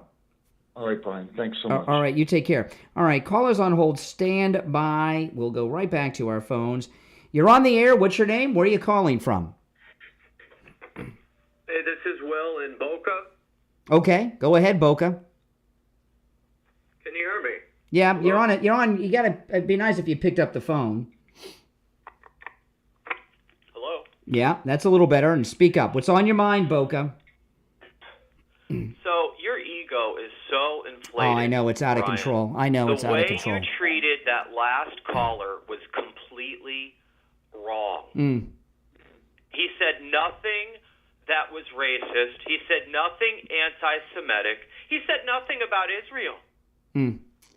Let me ask you, what is wrong with you? Is this what you do when you have nothing else to say? Is you start blaming people? Well, like Candace I'll tell Owens? you, what do you do for a living? Answer my question. No. Why? I asked Why you won't one. you answer the question, I asked Brian? you one. What do you do What's for wrong what? with What? your- What what's are you wrong with it? embarrassed? Is it because Or do you you're have so a job? short and your ego is so big? Do you have a job? Are you embarrassed by your job? What do you do for a living?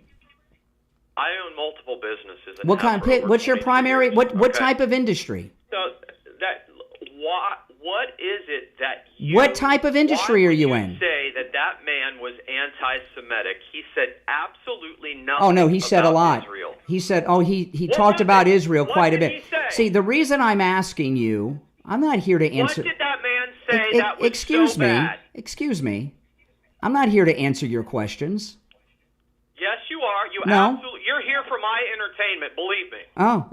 Well, that's one of the purposes of this program is to entertain. So at least I'm accomplishing that. The reason I asked you what you do for a living, and you're evasive and everything, is whatever you do for a living, your multiple businesses, I'm sure you're very good at it, and you're an expert at that.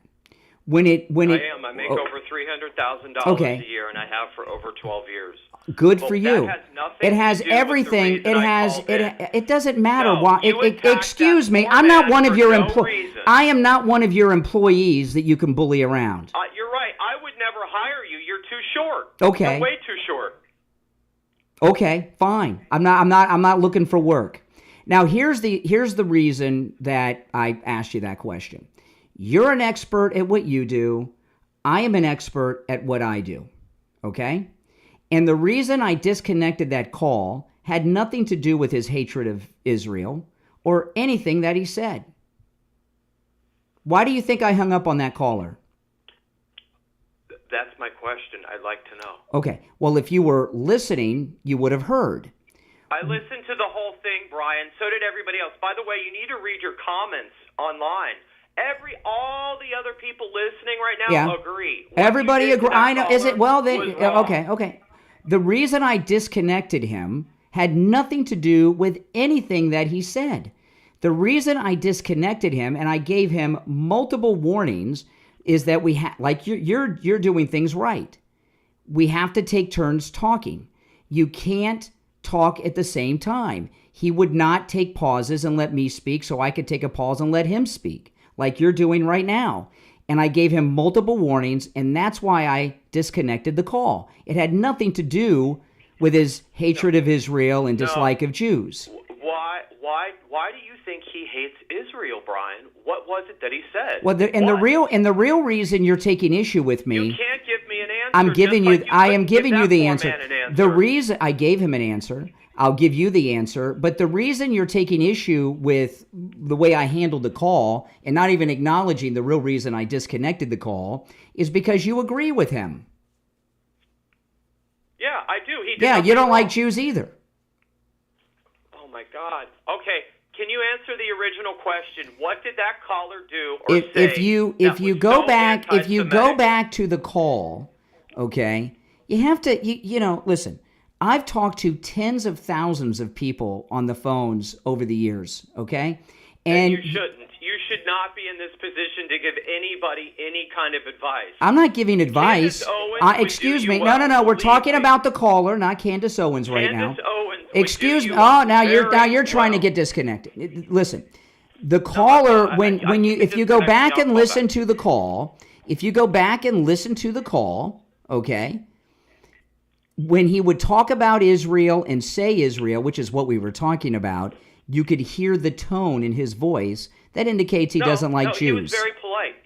He was not polite. No ill will, no bad tone. But you were very rude and very insulting to me.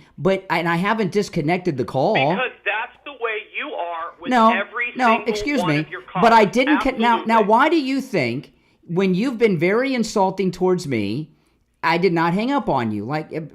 What was insulting towards you? I called you short. I wouldn't hire you. You're short. You're too short. You said that several times.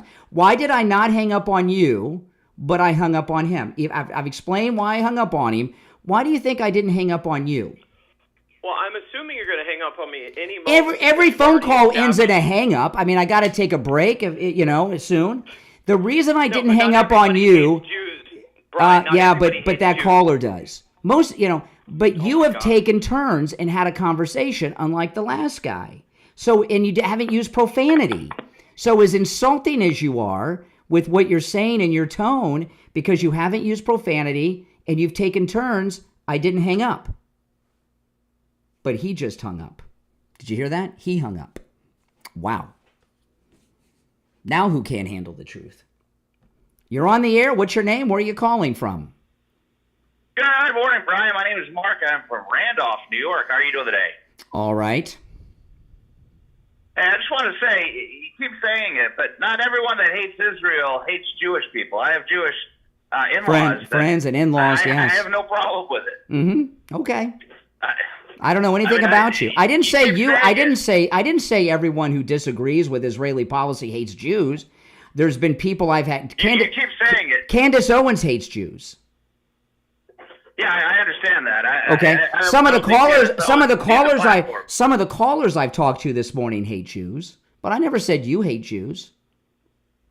No, not me personally, but you keep saying that anyone that disagrees with Israel must be a Jew hater. That's not true at all. There's a certain way when people say Israel and Jews that has a tone to it that indicates they hate them. Hey, listen, I got to run for the break at the top. It's the Steve Kane Show, 2 hours down, 1 to go. If you're on hold, stand by. We'll be back with your calls at 1-888-465-2631. We'll take our top of the hour break and be back with more of the Steve Kane Show.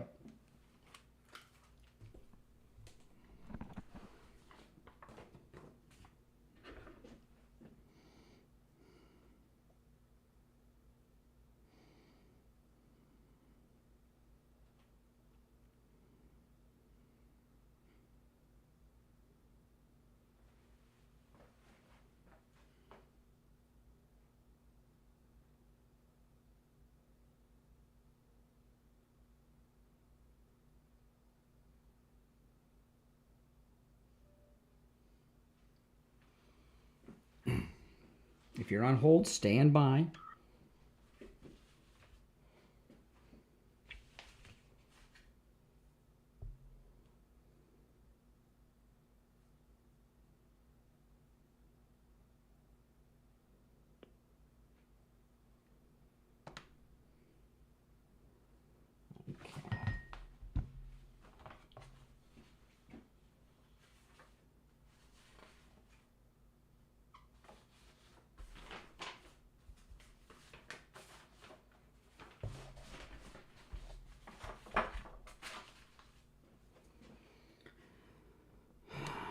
There's one opening on the board.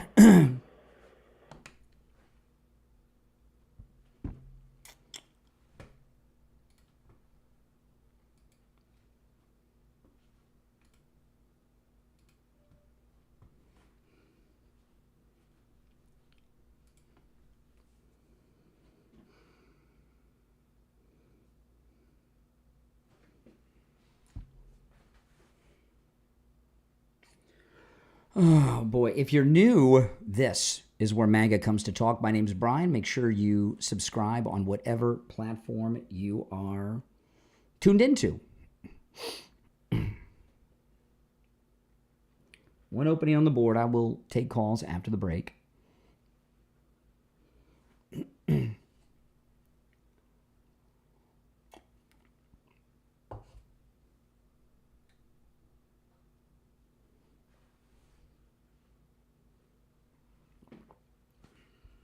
We'll be back in about a minute.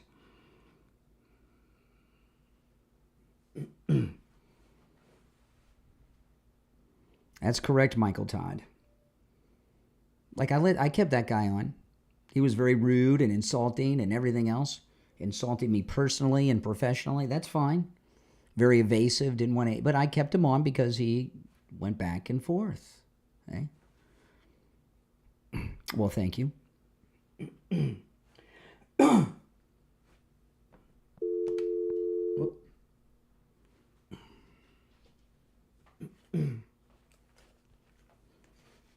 we go.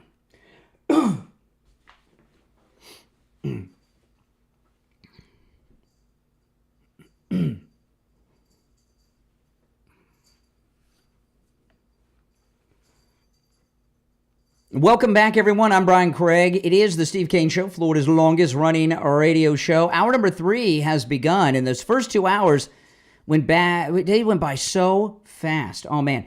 There's one opening on the board at 1-888-465-2631. 888-465-2631.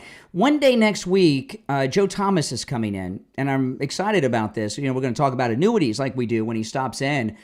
And I'm very curious to talk to him about annuities during wartime. You know, when there is a war and there's a war going on in the Middle East, the United States may be involved in it at some point.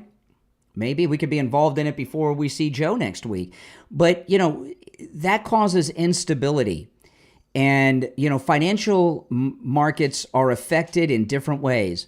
You know, some you can go up, but some can go down. right? In different markets. It's depending on, where the war is, what's going on, and what sector of the economy you're talking about. But with annuities through Jupiter Joe Thomas, it doesn't matter what happens. Your money is safe. It's not going to go up. It's not going to go down. Your money in that annuity is safe. You'll not lose a dime. And you're guaranteed an income stream for the rest of your life in your retirement. So that's the kind of investment I like. Even in wartime, you got nothing to worry about, and you still have that revenue stream coming in. Joe Thomas, he's offering free phone consultations. So take advantage of this. And you can take advantage of that no-charge phone consultation no matter where you're located in the United States. 561-743-0999. 561-743-0999. And online, jupiterjoe.com. All right, back to the phones. You're on the air. What's your name? Where are you calling from? Hi, good morning. This is Dave from Oregon. Hey, Dave. Hey, first off, I'd just like to thank Richie for his service. You can sure hear his passion about that. Yeah. And then, second of all, there's a caller a few minutes ago. He was wondering why we would be involved in this war, and I don't know about him, but all my life I've been watching, since I was a little kid, watching Iran chant "Death to America" and burning American flags in the streets. And at some point, you have to start believing that they mean it, and to let them develop the capability to actually come after us like that is crazy, if you ask me. Well, here's what we know, okay? We know that they have been trying to assassinate the president for years. They have vowed to do this forever. That's an act of war. And no matter who the president was or the former president, Americans would consider that an act of war. And here's the thing with President Trump here. These callers that I've talked to today that are opposed to our actions against Iran, if we take any, I have said to all of them, they've been trying to assassinate the president. They're Trump haters, okay? And they're not upset at Iran for trying to assassinate Trump. They don't think it rises to the level of a war action, right? So they're Trump haters. They don't like Israel. Some of them really don't like Jews, but they all dislike Trump. So they don't think that is worthy of going to war for. That's how biased they are. I've run that by every single one this week that's called in about this. One said, so if you don't think that rises to the level of military action, you've got Trump derangement syndrome pretty deep in your brain. No, yeah, I agree, and I don't think we're going to know exactly. I mean, all this buildup that he's doing, it could just be, like you said, a negotiation tactic. We're not going to know what Trump's going to do till after it already happened. What's going on right now, Trump is involved in a major PR action with the Doomsday plane, the carrier groups, and everything else to try to get a coup going in Iran to stop this. He's trying to get them to overthrow the Islamic government and surrender. And it's obvious what's going on here. He may be the first president of the United States to win a war without firing a shot or dropping a bomb. I mean, if I missed something, I haven't. These people are acting like Trump has said we're going in with boots on the ground. I mean, is there anything said about that? They're taking a position in favor of Iran against the United States and Israel. If you don't, they hate Trump and they hate Israel. It's obvious. Now, but this is something that's hard for people to understand. And taking it away from Israel and Jews. If you meet someone who's a racist, very few people who are racist think they're racist. This is a very difficult psychological concept for people to grasp. People that are racist, like the anti-Semites, okay, they just think that they see things clearly. It's a reality, right? So people don't go around thinking, "Oh, I'm racist, I'm anti-Semitic." They just see the world properly as opposed to the rest of us. So these people that say they're not anti-Semitic, they're not necessarily lying. They don't realize they hate Jews, but they do. Yeah. And then this might be a little off topic, but I was just wondering, yesterday, did you see when Senator Rosen was just grilling Pete Hegseth? Yeah, I did And, see that. You He did? Yeah, he did. Yeah, good. he told her, I believe your time is up. That was great. He did. Pete Hegseth was amazing yesterday. He was amazing. Yeah, that was fun. He handled himself well. Hey, listen, appreciate the call. All right, take care. All right, you're on the air. What's your name? Where are you calling from? My name is Jeffrey, and I'm calling from Canada. Oh, okay. Go ahead. Yes, go ahead, Canada. You're on the air. I just have first off, you say you're an expert on this. Can I ask you What did I say I'm an expert on? What did I say I'm an expert on?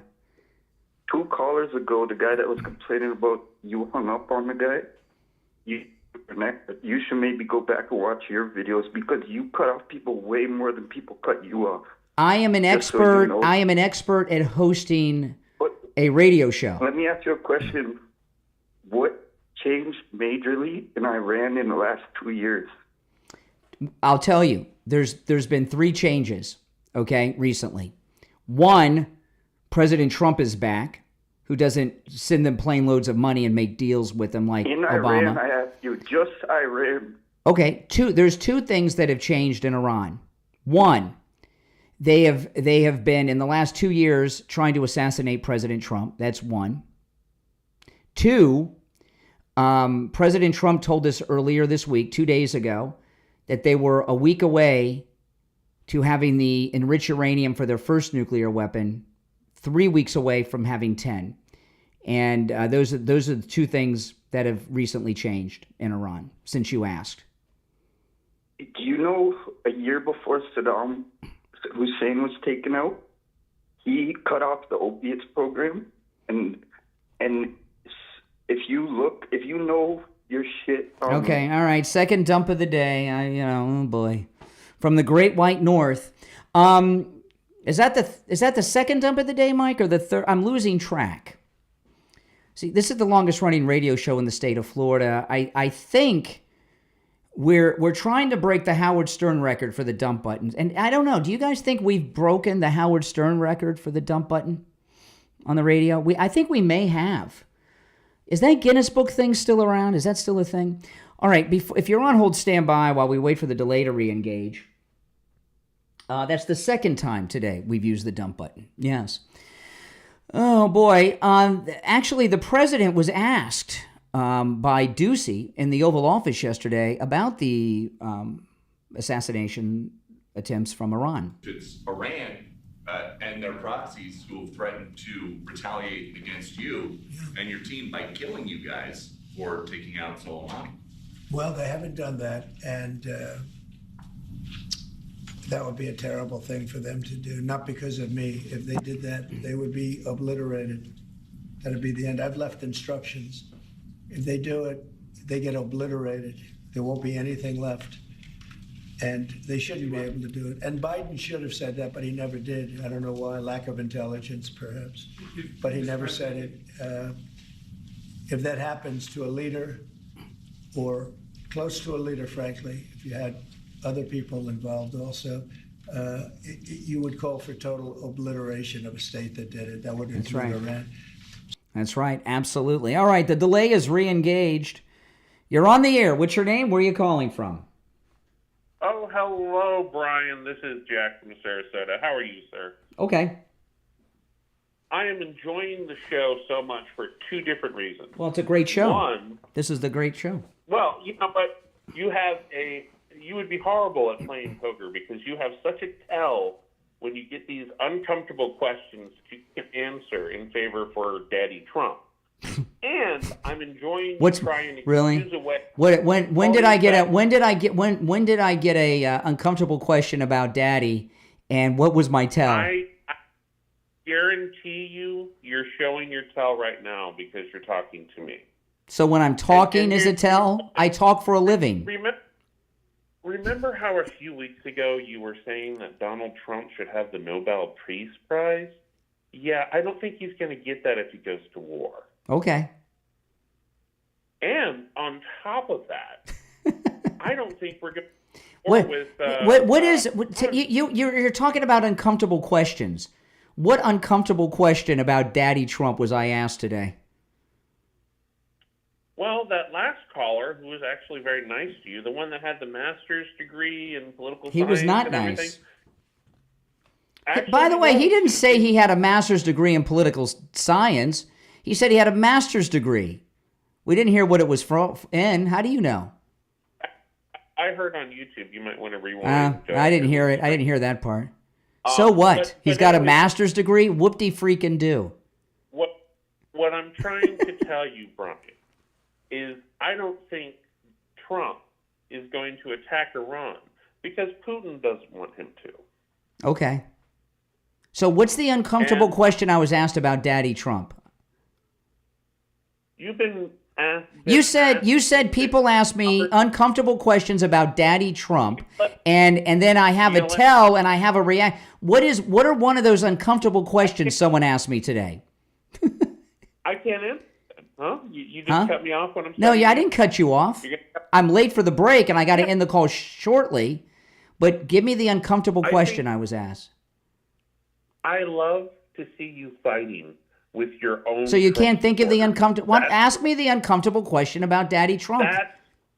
That's the uncomfortable situation. What? You're fighting each other, and us liberals are enjoying the. Okay, so you cannot think of an uncomfortable question I was asked today that I had to tell for. Let's be rational for a moment, okay? I know it's difficult in your Trump derangement rotted brain, but let's be rational. Okay? Not only excuse me. Stop talking for a second, and I want to ask you a question, and I want to hear a rational answer. Now, when it comes to the show, there's a lot of reasons that I handle callers the way I do. I'm on a break schedule. I'm already late for this break, okay? So there's tremendous time pressures for that. So I have to disconnect calls prematurely because of that sometimes. Sometimes the callers like you will not stop talking and interrupting. That I give warnings about that, and we'll disconnect a call. Sometimes a caller's boring, and I don't want to bore the audience out. There's all kinds of reasons, but there's never a reason because I'm afraid of what the caller's saying, and this is where the question comes in to you. If I'm afraid of the callers, why do I do a 3-hour show 5 days a week taking screenless calls live on the air when I could have them screened? Why do I take live calls screenless, letting people on the air without anyone answering the phone, take them live on the air? Why do I do that if I'm so afraid? Correction, you're uncomfortable even fighting with your own people. No. If I am afraid, why do I take screenless calls? We could screen the calls. We don't. This is the only show that doesn't, and it's done by design. Doesn't make sense, does it? There's no logical answer. Thank you for your call, stupid. There's no logical answer to that other than you're not afraid. We'll be right back.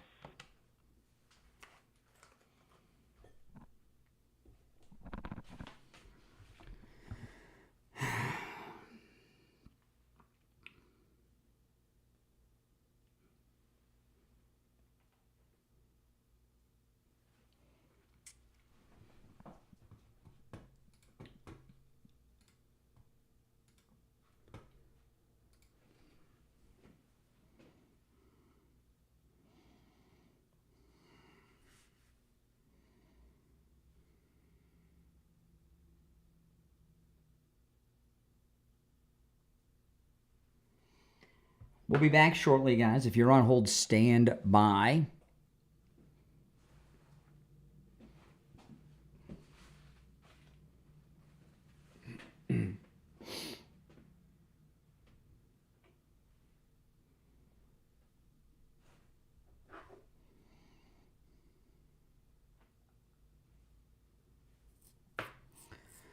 Oh boy, if you're new, make sure that you subscribe.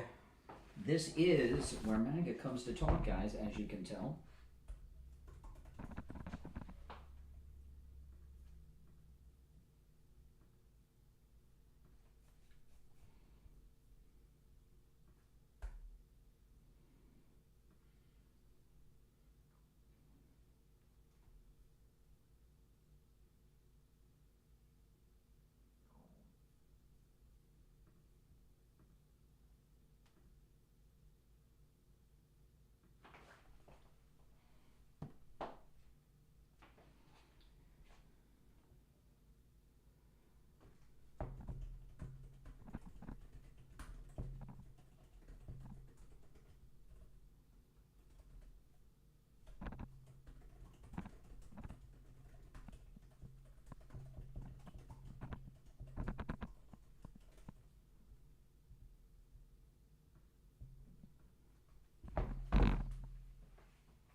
Welcome back, everyone. I'm Brian Craig. It's the Steve Kane Show. Call us on hold. Stand by.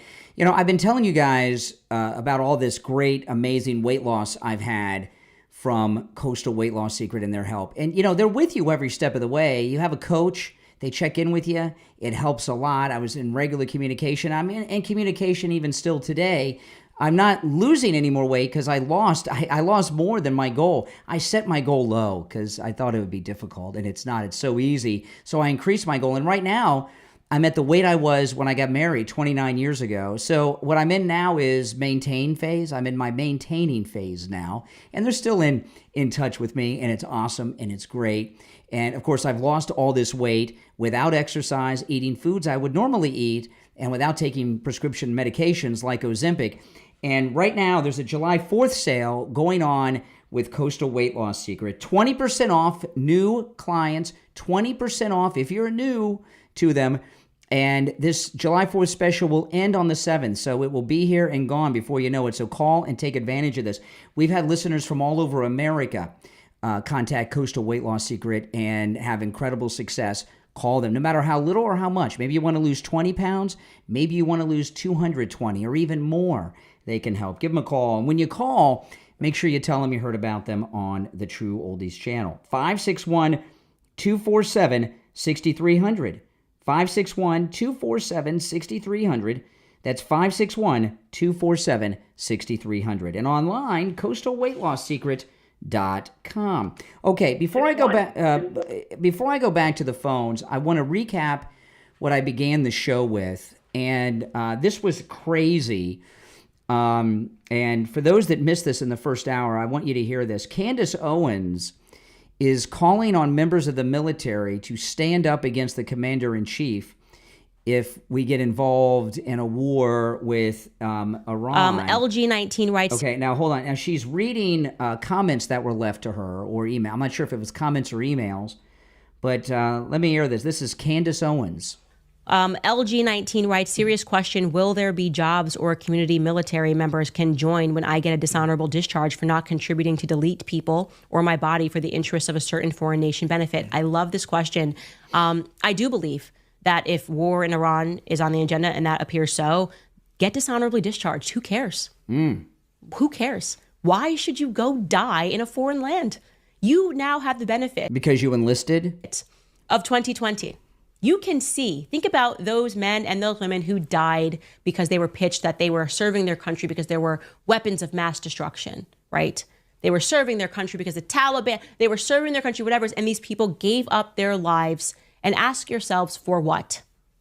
And the answer to that question is for the elites. They're like toy soldiers. And I would have said a few weeks ago that Trump would never do that to you. He would never just throw you into an Israeli war. But right now, our planes are flying in the sky, and things are going nuclear. So I don't have that confidence anymore. And I'm comfortable with people being dishonorably discharged because the dishonor has come from our politicians. The dishonor has come from our politicians who routinely lie in our faces and are willing to let us die to serve their financial interests. So why don't they dishonorably discharge themselves from public office? Okay. So Candace Owens, is she calling for a military coup? She's asking people to get themselves dishonorably discharged, which you have to commit a crime to do. It's a pretty serious thing, a crime that could land you in prison. On top of the crime of getting dishonorably discharged on purpose so that you can defy an order from the commander-in-chief. Is what she is doing, is this the equivalent to Jane Fonda? Is this calling for a military uprising? I'd like to hear your thoughts. This is bad. This is bad. I'm not sure she even knows what you have to do to get dishonorably discharged. You basically have to go to military prison to get dishonorably discharged. All right, 1-888-465-2631. You're on the air. What's your name? Where are you calling from? Hello, sir. Yes? I'm from Hawaii. My name is Kona. Okay. Well, yes, I just wanted to thank you, Brian, for what you're doing and all these other scumbag circle jerks that's... Okay, all right. Aloha to you before you go any further. You're on the air. What's your name? Where are you calling from? Okay, all right. Aloha. Yeah, buddy. You're on the air. So, turn down the volume in the background, yeah, you can please. hear- Turn down the volume Yes, 1 of second. the device in the background. 1 second. Turn down the volume in the There you go. Yes. See the delay? Okay. Yeah, thanks. So the most common reason for getting a dishonorable discharge is going AWOL, which is just basically not showing up for service. You It's were the asking most question- common. It's the most common, but it's a crime. Going AWOL is a crime. You can go to jail for that. Yes, there are felony level charges for its own. It's a felony, yeah. In reality, people. So she's asking so I don't people know in the if they'll go military. that. She's asking people in the military to commit crimes. You asked the question if it was a coup or not, right? Not showing up for service is not necessarily. No, if you are organizing a group of people to do something to disrupt the service, that would be a military coup. If it became a trend, if soldier, like right now, these idiot Democrats are trying to get themselves arrested by ICE. Remember that idiot Democrat senator in L.A., Rush Kristi Noem, last week? Yesterday, this lunatic running for the mayor of New York City got in trouble with ICE. Democrats are trying to get arrested now for publicity and to be victimized, right, in the public eye. If people in the military began a trend like that to disrupt the military, especially as we're on the edge of war, that's a coup. That's a military coup. That's an uprising. That's treason. So you asked the question, how can you get a dishonorable discharge? All right. Polly want a cracker? Gee whiz. Think logically much? You're on the air. What's your name? Where are you calling from? Hello. Good Yes. morning. Yes. IB. Hey, IB. Man. Hey, you know what? You used to say you have to work in, doing different things to keep the different streams of income coming in. I think they should give you money as a professor to re-educate these college kids that are calling in lately. Yes. Because, boy, you are doing a great job. Hey, President Trump on Air Force One yesterday said we were talking about that when he went to the Middle East and talking to the other Middle Eastern countries, say, hey, look, I got your back. I'm going to take care of the bully, okay? Imagine having 32 planes fly over your home with drones in one day. The threat of having to jump on the plane and leave Palm Beach Airport overnight on Air Force One. So remember, we're gonna put them in check. We are at the pivotal point right now to get rid of something that is. Listen, if there's a country around the world that we find out has spent years trying to assassinate any president, current or former, regardless of their name or party affiliation, I'm all for taking out that country. And all Americans are, except now it's Trump and they hate Trump, so they don't, they're not upset by it because they've got Trump derangement syndrome. I appreciate the call, IB. We are up against our bottom of the hour break. It's the Steve Kane Show. Callers on hold, stand by. I'm Brian Craig. We'll be right back.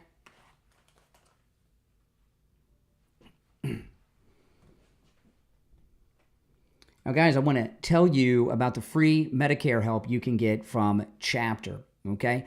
This is amazing, okay? If you are a Medicare recipient or you're turning 65 anytime soon, give them a call. No matter where you're located in the United States, Chapter can help you with your Medicare. Medicare is so confusing. You go online, you try to figure it out, it's a mess. Right? You fill out some form online. Next thing you know, your mailbox is full of mailers. It's even more confusing. It's got small print. You don't even understand it. Then all of a sudden, you're getting calls all the time from high-pressured salespeople. That's not what's going to happen with Chapter. Okay? And again, no matter where you are in the 50 U.S. states, they can help you with your Medicare. The person you talk to on the phone will answer all your questions and walk you through the entire process. It's free help, by the way, with your Medicare. And the person you're talking to is on salary. They're not a commissioned salesperson, right? So they're not trying to push into some plan that some insurance company wants, right? You go with them or not, they still get paid. And Chapter is the only national company that looks at over more than there's many, many plans, right? There's over 24,000 of them. Chapter looks through all of them for you to find the one that's right for you and the one that fits your budget. I'm going to give you the number to Chapter. It's on the screen right now, but it's also in the description of this video on whatever platform you're watching. So if you missed the number, it's in the description of the video. 805-754-3033. 805-754-3033. Give them a call. You'll be glad you did. Okay, we'll be back in a couple minutes.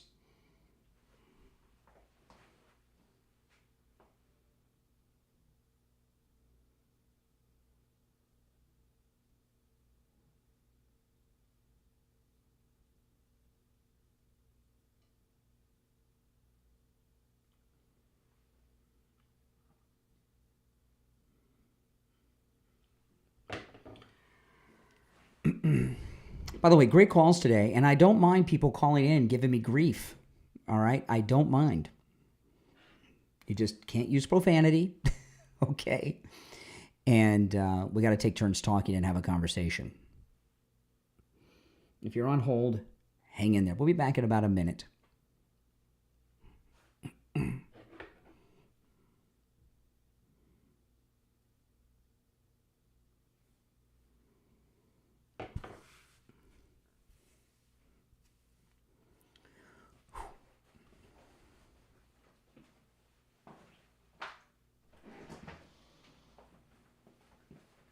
I just had to open the studio door. It's hot in here.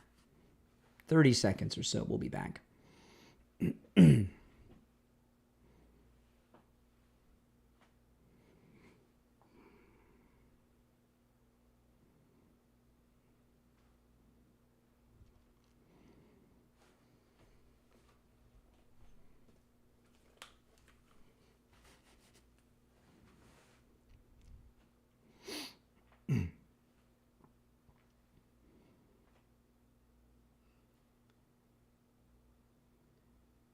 Welcome back, everyone. I'm Brian Craig. This is the Steve Kane Show, Florida's longest-running radio show. We've covered quite a bit, and we'll take some more calls. All right, let's go. You're on the air. What's your name? Where are you calling from? Brian from Deerfield. Hey, Brian. What's up? Hey, well, how are you today, Brian? You know, when you talk about awarding President Trump, does he deserve a Nobel Prize? How about a Nobel Peace of Mind Prize? Yeah. Anybody seeing an aerial view of all those cars stacked up as far as you can see to get the hell out of Tehran? They're desperate to get out of that friggin' country. Maybe now when Trump completes his plan, they will finally have peace of mind after living under this regime, this Ayatollah, this Islamic regime. It's been a nightmare for these people. Mm-hmm. I also have to take a second on something else. You know, people talk about expertise. As far as the assassination attempts on President Trump, I've only seen one documentary outlining that second attempt at the golf course, and that was the documentary that you went out and did, Brian. It was very, very good. And I was amazed. I haven't seen any other documentaries anywhere. No. From all the huge big budget plays. I mean, you talk about expertise on the subject. You went out and you filmed it. You know, and when I made that, the whole thing. when I made that, I made a documentary on the assassination attempt at the golf course, Trump National here in Florida, and I went there the first day that the feds opened it back up, and I go to the spot where the assassin was. I walk you through his escape route, where his car was parked, to where the lady got his license plate. I drove, and this is all on my documentary. I took his escape route to the very spot he was arrested at on I-95. And I did that. That was the Thursday after it happened. And I rushed to do it because I thought everybody and his brother would be there. No one covered it. And if you look at my documentary, the whole story we've gotten about that guy's BS. He was not. You could not hide there in a pink shirt with an AK. I'm sorry. But if you didn't go out there and actually go to the scene, you would not know that. Because the media's just telling you, oh, he's there all day, nothing happened, and he was hidden. He wasn't hidden. How could you hide there? I mean, it's ridiculous. Yeah. It was very well done, and I think as far as expertise on that, I think, you know. Well, I think if you listen to these callers, okay, you know, that when I tell them they've been attempting to kill President Trump since he took out Soleimani, this is a fact. They won't. They. I get two answers. The most common is they just don't want to believe it. They tune it out. They tune it out. But I had a guy yesterday that said, "So what? So what? Well, it's not an act of war. I mean, come on." Yeah, you know, they've been after him. So the real reason that George W. Bush went into Iraq had a lot to do with the fact that Saddam tried to kill his father in Kuwait after he was president, if you remember. That had a big factor into it. He still lied about WMDs and everything. If he would have made a case that they've been trying to kill my daddy, the country would still support that action. Okay. Well, you have patriotic wars and you have money wars, where wars are just fought for money of the people. The elite's making a lot of money off it. It's just an abomination. I think Iraq would be one of those. Vietnam, probably Afghanistan. And and with these, and a lot of these callers that say, well, just because you don't support the Israel doesn't mean you hate Jews. Listen, we have Israel because of the Holocaust. When the Jews tried to flee Europe, no one would take them in. FDR wouldn't even let them come to the United States, the great Democrat Roosevelt. So Israel was established for Jews to have a safe homeland to go through, so there would not be another Holocaust. What Iran is doing through their terrorist proxies with the Palestinians and all these groups, they're trying to finish the Holocaust, guys. I mean, come on. That's right. The final solution is correct. In modern day times. It's just a piggybacking on top of that. Yeah. I must say, one of the things Sun Tzu said, to achieve one's objective without conflict is the greatest of achievements. If Trump can get this guy out, step down, whatever, without using the big bunker busters, which he may have to, we got a chess game going on here. It's fascinating to watch. But I told you there's this story. I them. mentioned this story early in the show, and last night when I was doing my podcast, this story broke, and I didn't. I covered the story, but now that it's the next day, a story came out yesterday afternoon that 2 planes left Iran and landed in Qatar at the site where the nuclear negotiations were going on with the United States. And that story has disappeared. And I'm very curious who were on those planes. Were those defectors from the Iranian government that are fled for their lives, that are helping us? I don't know. Well, that's what I think it was. I think so. I think that's exactly what it was, because there's a cover-up on that story. There's no follow-up. Absolutely. And, for the people, the citizens of Iran who are great people, I hope they do get peace of mind. And I think Trump does deserve a Nobel Peace Prize for this. Because somebody, you know what this does? It shows you how bad the previous Obama and Biden administrations were. They made the situation even worse, and Trump has to straighten this whole thing out because of the disaster they did. Mm-hmm. Giving these people piles of money, piles of weapons, and at least I hope the general public is finally seeing that and compares all these different administrations, and you see how good Trump's is compared to Obama, and Biden's was a disaster for this country. That's right. Appreciate the call. Take care. Take care. Yes. All right. Now, the weekend will be here before you know it. Tomorrow is Friday. If you're suffering with pain, if you have aches and pains, go see Dr. Appleton. Take advantage of his laser away pain treatment. It's a no-charge consultation with Dr. Appleton. If you have scans or x-rays, bring them with you. Dr. Appleton will be very happy to look them over. And it works on every type of pain I've ever heard of. He's rid me of pain 7 times. Some of them are on this list that I go through. And the list I go through is a very incomplete list. Arthritis, bursitis pain. These are some of the more common things that your pains can be relieved of with the laser away pain treatment with Dr. Appleton. Arthritis and bursitis, work and sports injuries, strains and sprains, repetitive motion injuries, post-surgical swelling, neck and back injuries, knee conditions, tinnitus, sciatica, spinal stenosis, fibromyalgia, plantar fasciitis, rotary tears, herniated disc, acute and chronic pain, and so much more. And remember, with the laser treatment, there's no injections, no shots, no drugs, no surgery, no downtime, and no appointment necessary, even on Saturdays. Walk-ins are always welcome with Dr. Appleton because he knows when you're in pain, you're suffering. You need help and you need relief now. Give him a call and say bye-bye to your pain, too. 954-973-0710. 954-973-0710. And online, AppletonCairo.com. You're on the air. What's your name? Where are you calling from? Yeah, good morning. This is Richie. Hey, Richie. You're taking a lot of incoming.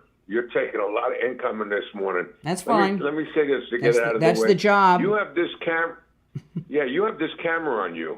And I'm looking at you, and man, you have congratulations, man. You look like you have the body of an 18-year-old. I know, and you've been following me for years, so you know what I look like when I was 18. I know.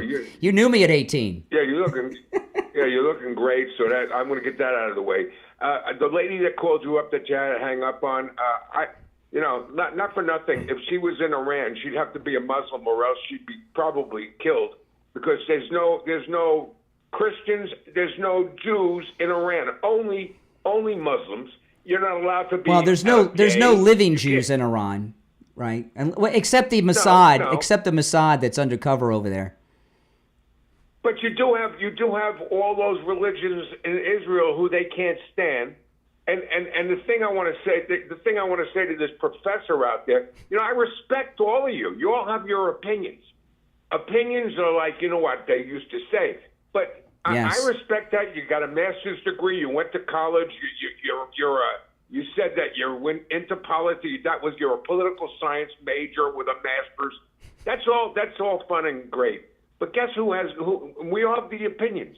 But guess who the commander in chief is? That's and right. when you go into the service, you go in as an individual. When you come out of basic training, you're no longer an individual. You are a unit. You think you take orders from your superiors. And the first one is a corporal, then there's a sergeant, then there's a lieutenant. You go up the ladder. And then there's the commander-in-chief. And you might have difference of opinion because you're a civilian that, you're against going to this and you're against going, but you don't have the last say. And if you're in the service, you do what you're told. And you're proud of it. You're proud because you are a unit. You're a team. I mean, when And you were, all think these- about all this, these- when you were in Vietnam, if someone decided they weren't going to fight and follow orders, what would have happened to them? Leavenworth. Yeah, prison. Leavenworth. Prison. You can, but as a civilian, you could be like Jane Fonda, like all these other people Well, are. Jane And the Fonda was fact of the matter famous. is- Jane Fonda should have gone to prison for what she did. Yeah, but Brian, you hit the nail on the head. Not for nothing. There are Jew haters out there.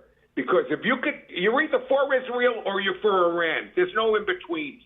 And they're tired of sitting in bomb shelters right next door to their apartments and having to duck every 5 minutes. They can't enjoy a day without going into a bomb shelter. And it all comes out, the Iranian money, the proxies, and they're all over the place. when They're the a cancer to Nazis, the when world. a lot of people say, we talk about this a lot. How'd the Holocaust happen? Leftist, okay? When the Nazis started rounding up the Jews, people like I'm talking to today, back in the 30s, did nothing and said nothing, and that's how the Holocaust happened. And we're standing up against Holocaust 2 that they're trying to bring to us here. Absolutely, and I'm not embarrassed to say that. No, and they don't have the information that President Trump has, which you always say. We're all just giving opinions. We don't see actual facts. And if you're talking about being lied to by past presidents, Obama was your biggest liar of all of them. So All right, Richie, I gotta out of run the for way. the Gold Have a Report. great day. Take care. All right, if you're on hold, stand by. It's the Steve Kane Show. We'll be right back.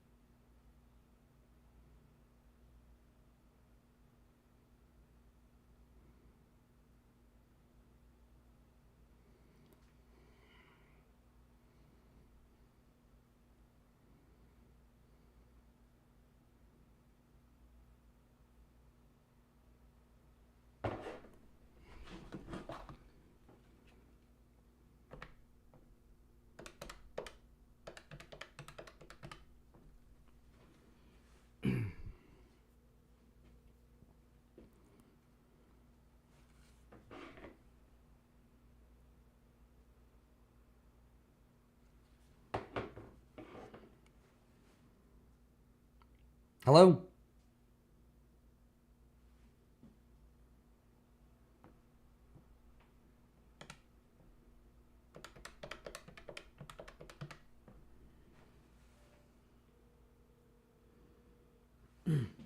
Hey there, stand by.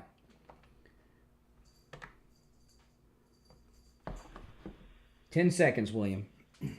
Okay.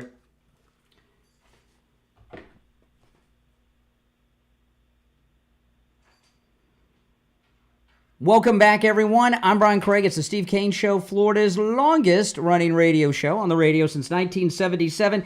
It's time to check in with William Youngerman for the Morning Gold and Precious Metals Report, live from the offices of William Youngerman Incorporated in Boca. William Youngerman, how are the metals looking today?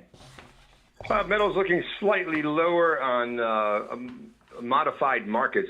Our markets in this country are closed, but the world markets are open, so we'll be trading off of those markets today. Yesterday, we saw gold trade in a range of $3,361 on the low to $3,400 on the high, and it closed out the day at $3367.30, which was down $19.50. Silver lost 37 cents at $36.66. Platinum closed up $63 yesterday at $1,322, and palladium was down $1 at $1,047. As I said, modified markets today, but right now gold trading at $3,367. That's down 30 cents. Silver down 36 cents at $36.30 the ounce. Platinum down $42 after the big gains we've seen. A little pullback, a little profit taking. Currently at $1,280 the ounce. And palladium down $7 at $1,031. Okay, what are you open today? Yes, we will be open. Okay, we're open. Okay, so you can make transactions over at William Youngerman's. You know, everything that's going on with all the metals is amazing, but I've been asking a lot this week because I'm really getting interested in platinum and everything lately because everything that's going on with platinum is so exciting. But when it comes to gold right now, how's the pre-33 gold looking, William Youngerman? Is that pre-33 is still at fabulous savings. We can sell pre-33 $20 gold pieces in what we call extra fine condition for just the gold value. Specials for Steve Kane listeners. They can buy $20 gold pieces pre-1933 at at zero premium. So what a fabulous opportunity to get some coins that are over 100 years old and enjoy some history of our United States and what real money looked like. That is absolutely amazing. 33. That is absolutely amazing. Yep. Okay, guys, you hear that? Those of you that are pre-33 gold people, you understand that. All right, but if you're not, the pre-33 gold, these were actual coins that were in circulation prior to 1933 that my grandpa would walk around in his pocket with and buy things with. But they're made of gold, and then gold became worth more than $20, right? The coin became more. The gold was worth more than the dollar amount. So they're collectible now, and they're gold, and that's incredible. Listen, William Youngerman opens up at 10 a.m. Give him a call, 1-800-327-5010. 1-800-327-5010. You can stop in at 150 East Palmetto Park Road in Boca on the first floor of the Bank of America building, just east of US 1 Federal Highway on the south side of Palmetto Park Road. And find both his phone number and address online at williamyoungerman.com. All right, William Youngerman will finish out the week tomorrow. Okay, have a great day. Thanks. Okay, great. We're going to go to the phones, and I just want to tell you guys, there's 2 openings on the board. I'm going to go to the phone. No, I'm sorry, there's 1 opening on the board. Tomorrow is Friday. Friday, we call that open phones. It's our open phone day. Monday through Thursday, we kind of corral you in, although it's like herding cats oftentimes, to talk about what we want to talk about. Friday, it's open phones. You can call in about any and everything on your mind. On Friday's show, the show prep is up to you guys. We call it Open MAGA Mike Friday, and that's tomorrow. Okay, let's go. You're on the air. What's your name? Where are you calling from? John Okeechobee. Hey, John. Do you know that more Canadians came to the States and volunteered for U.S. service in Vietnam than the cowards that ran north to escape the dragon? Oh, we had more Canadians that came here than I have never heard that before. It's the first time I've ever heard that. That's the honest to God. That's interesting. That's statistically true. I'll look into that. I've never heard that before. Interesting. Well, that's because the left controls media. All right. They want us to believe otherwise. Yeah. John's in Okeechobee. My dad lives in Okeechobee. How long have you lived in Okeechobee? I guess now about 15 years. Yeah, you don't know it, but I bet you know my dad. My dad knows everybody in Okeechobee. He's lived there since the 70s. Yeah. You know my dad. You just don't know it. You just don't know it. Maybe he'll come up to you one day and say, but I don't know. But that's true. All right, John from Okeechobee, take care. Okeechobee is a small town. I have family that have lived there since the 70s. Let's go. You're on the air. What's your name? Where are you calling from? Hey, good morning, Brian. It's Jim from New York. How you doing? Hey, Jim. What's up? So 2 quick things. So first of all, for all the soy boys calling up with their college degrees, in college they teach you that liberal FDR and other Allied leaders knew about the Holocaust but Yeah. didn't really act on it? Yeah. Did they teach you that in college, you soy boys? And you know, the other thing, Brian, look, I don't want to have us in any foreign conflict, but I trust Trump, and I have faith in President Trump that he's not, it's going to be some long, drawn-out thing, you know, military-industrial. He's going to be in and out and get this thing done fast, if necessary, right? Yeah. You know, these soy boys I've been hearing from that went to college, I think they majored in women's studies. They probably did. They probably haven't seen one. You know, when I went They to probably haven't seen one ever. when I went to college, I went to Florida Atlantic University, and you know, it's where I have my history and education degree from. And that college is it's called the College of Arts and Letters, is where the history department is, and a part of that is the women's studies department. You could always tell a women's studies major. You could always tell. You know, just in class. And because first off, they were wearing Birkenstock sandals. That was a dead giveaway. And they were all gay. You know, they were all gay. It was so funny. There was a lot of crossover. Yeah.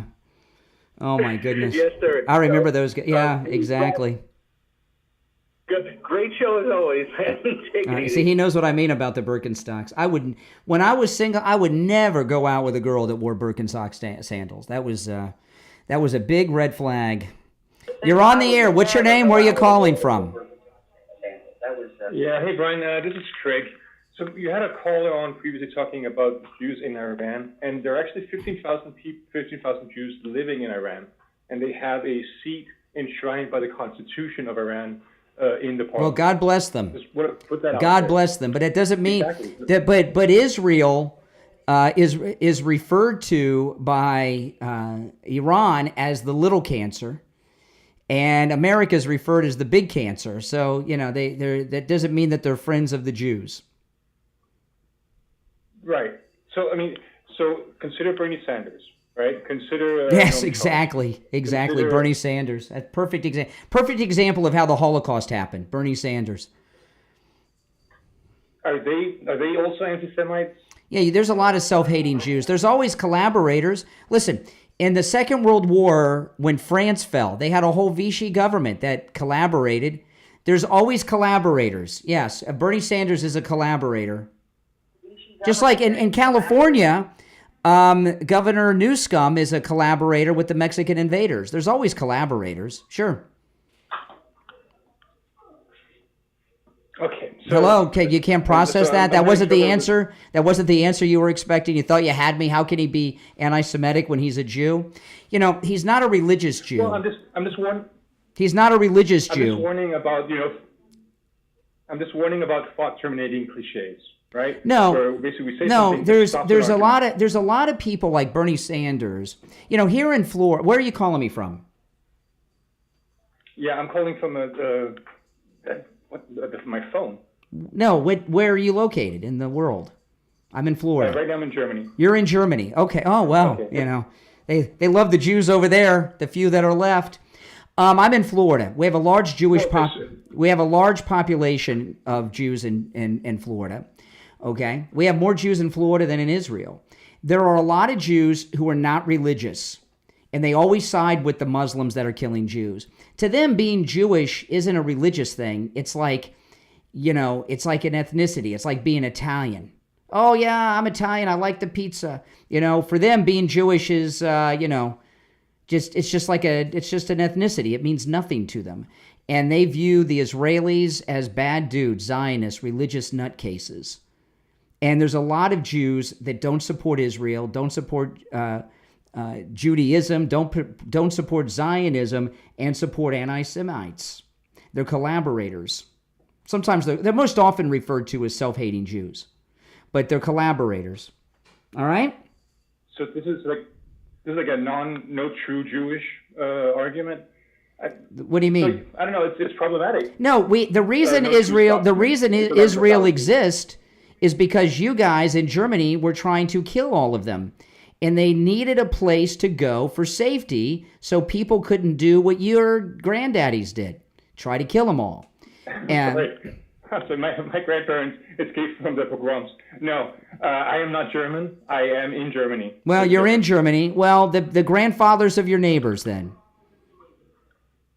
were Nazis. Okay. Is that not true? The grandfathers and the great-grandfathers of your neighbors were Nazis.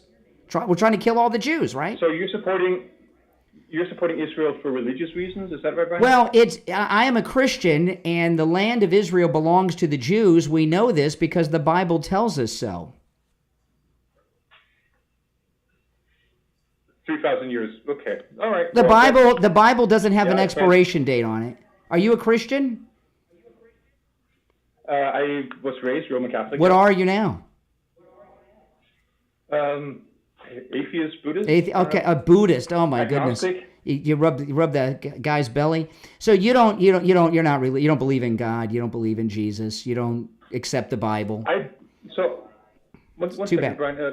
So what I believe is that we're not responsible for the circumstances of our birth, right? That basically we are all equal. I could have been born in Africa. I could have been born. Yeah, but it's a little uncomfortable talking to a man who's calling me from Germany who's not supporting Israel. Shocker. Most people in Germany at least pretend. Hey, listen, appreciate the call. All right, Dankeschön, or whatever you say. Is that Russian? I don't know. I barely speak English. Okay, give me a break, guys. I want to talk about Jupiter Joe Thomas. Jupiter Joe Thomas is going to be in studio one day next week. And, we are on there's a war going on in the Middle East, and we could be involved in it. And wars oftentimes bring financial instability into the markets. But if you're with Jupiter Joe Thomas and you have annuities, you got nothing to worry about. There's no such thing as instability, because with an annuity, your money is always safe. You have nothing to worry about. No matter what happens in the market, no matter what happens with the economy, your money is safe. You don't lose anything. And you've got that guaranteed income stream in your retirement. It's absolutely amazing. And I want to talk to him about that when he's here next week, and some other things too. He's offering free phone consultations, and I just want to share the value of this free phone consultation with Jupiter Joe Thomas. Not only has he been in the retirement planning industry for over 30 years, he's a 5-time qualifying member of the $1 Million Roundtable, which is achieved by less than 1% of all financial advisors in the world. So you're not just getting a free phone consultation, you're getting a free phone consultation with the top man in the industry.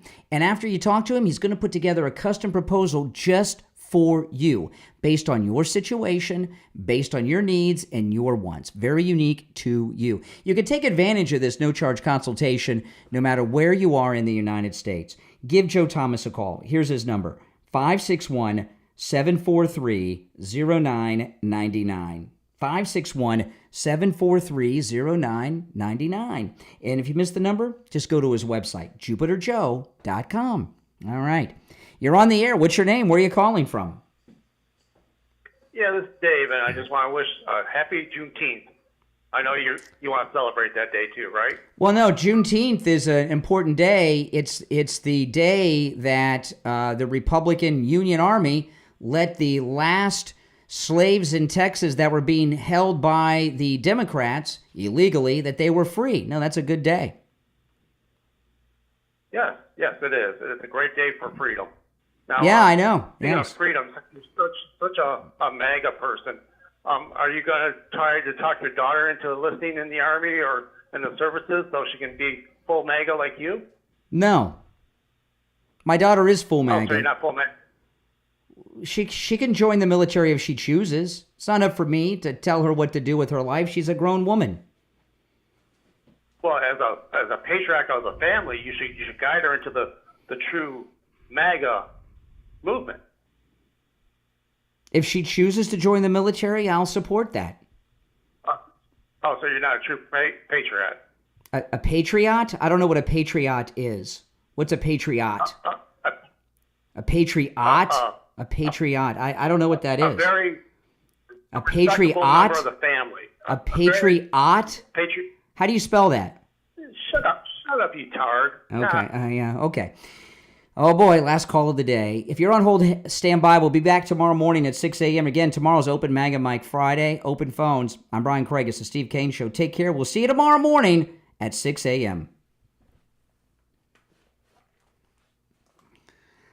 Oh, man. All right, guys. I got to run because I got a meeting that I have to be at in 15 minutes. So I got to go. And but you know me, I'll be back here on YouTube at some point today. Thanks everyone for tuning in. If you're new, make sure that you subscribe. All right. Thanks for watching. My name is Brian. This is where MAGA comes to talk.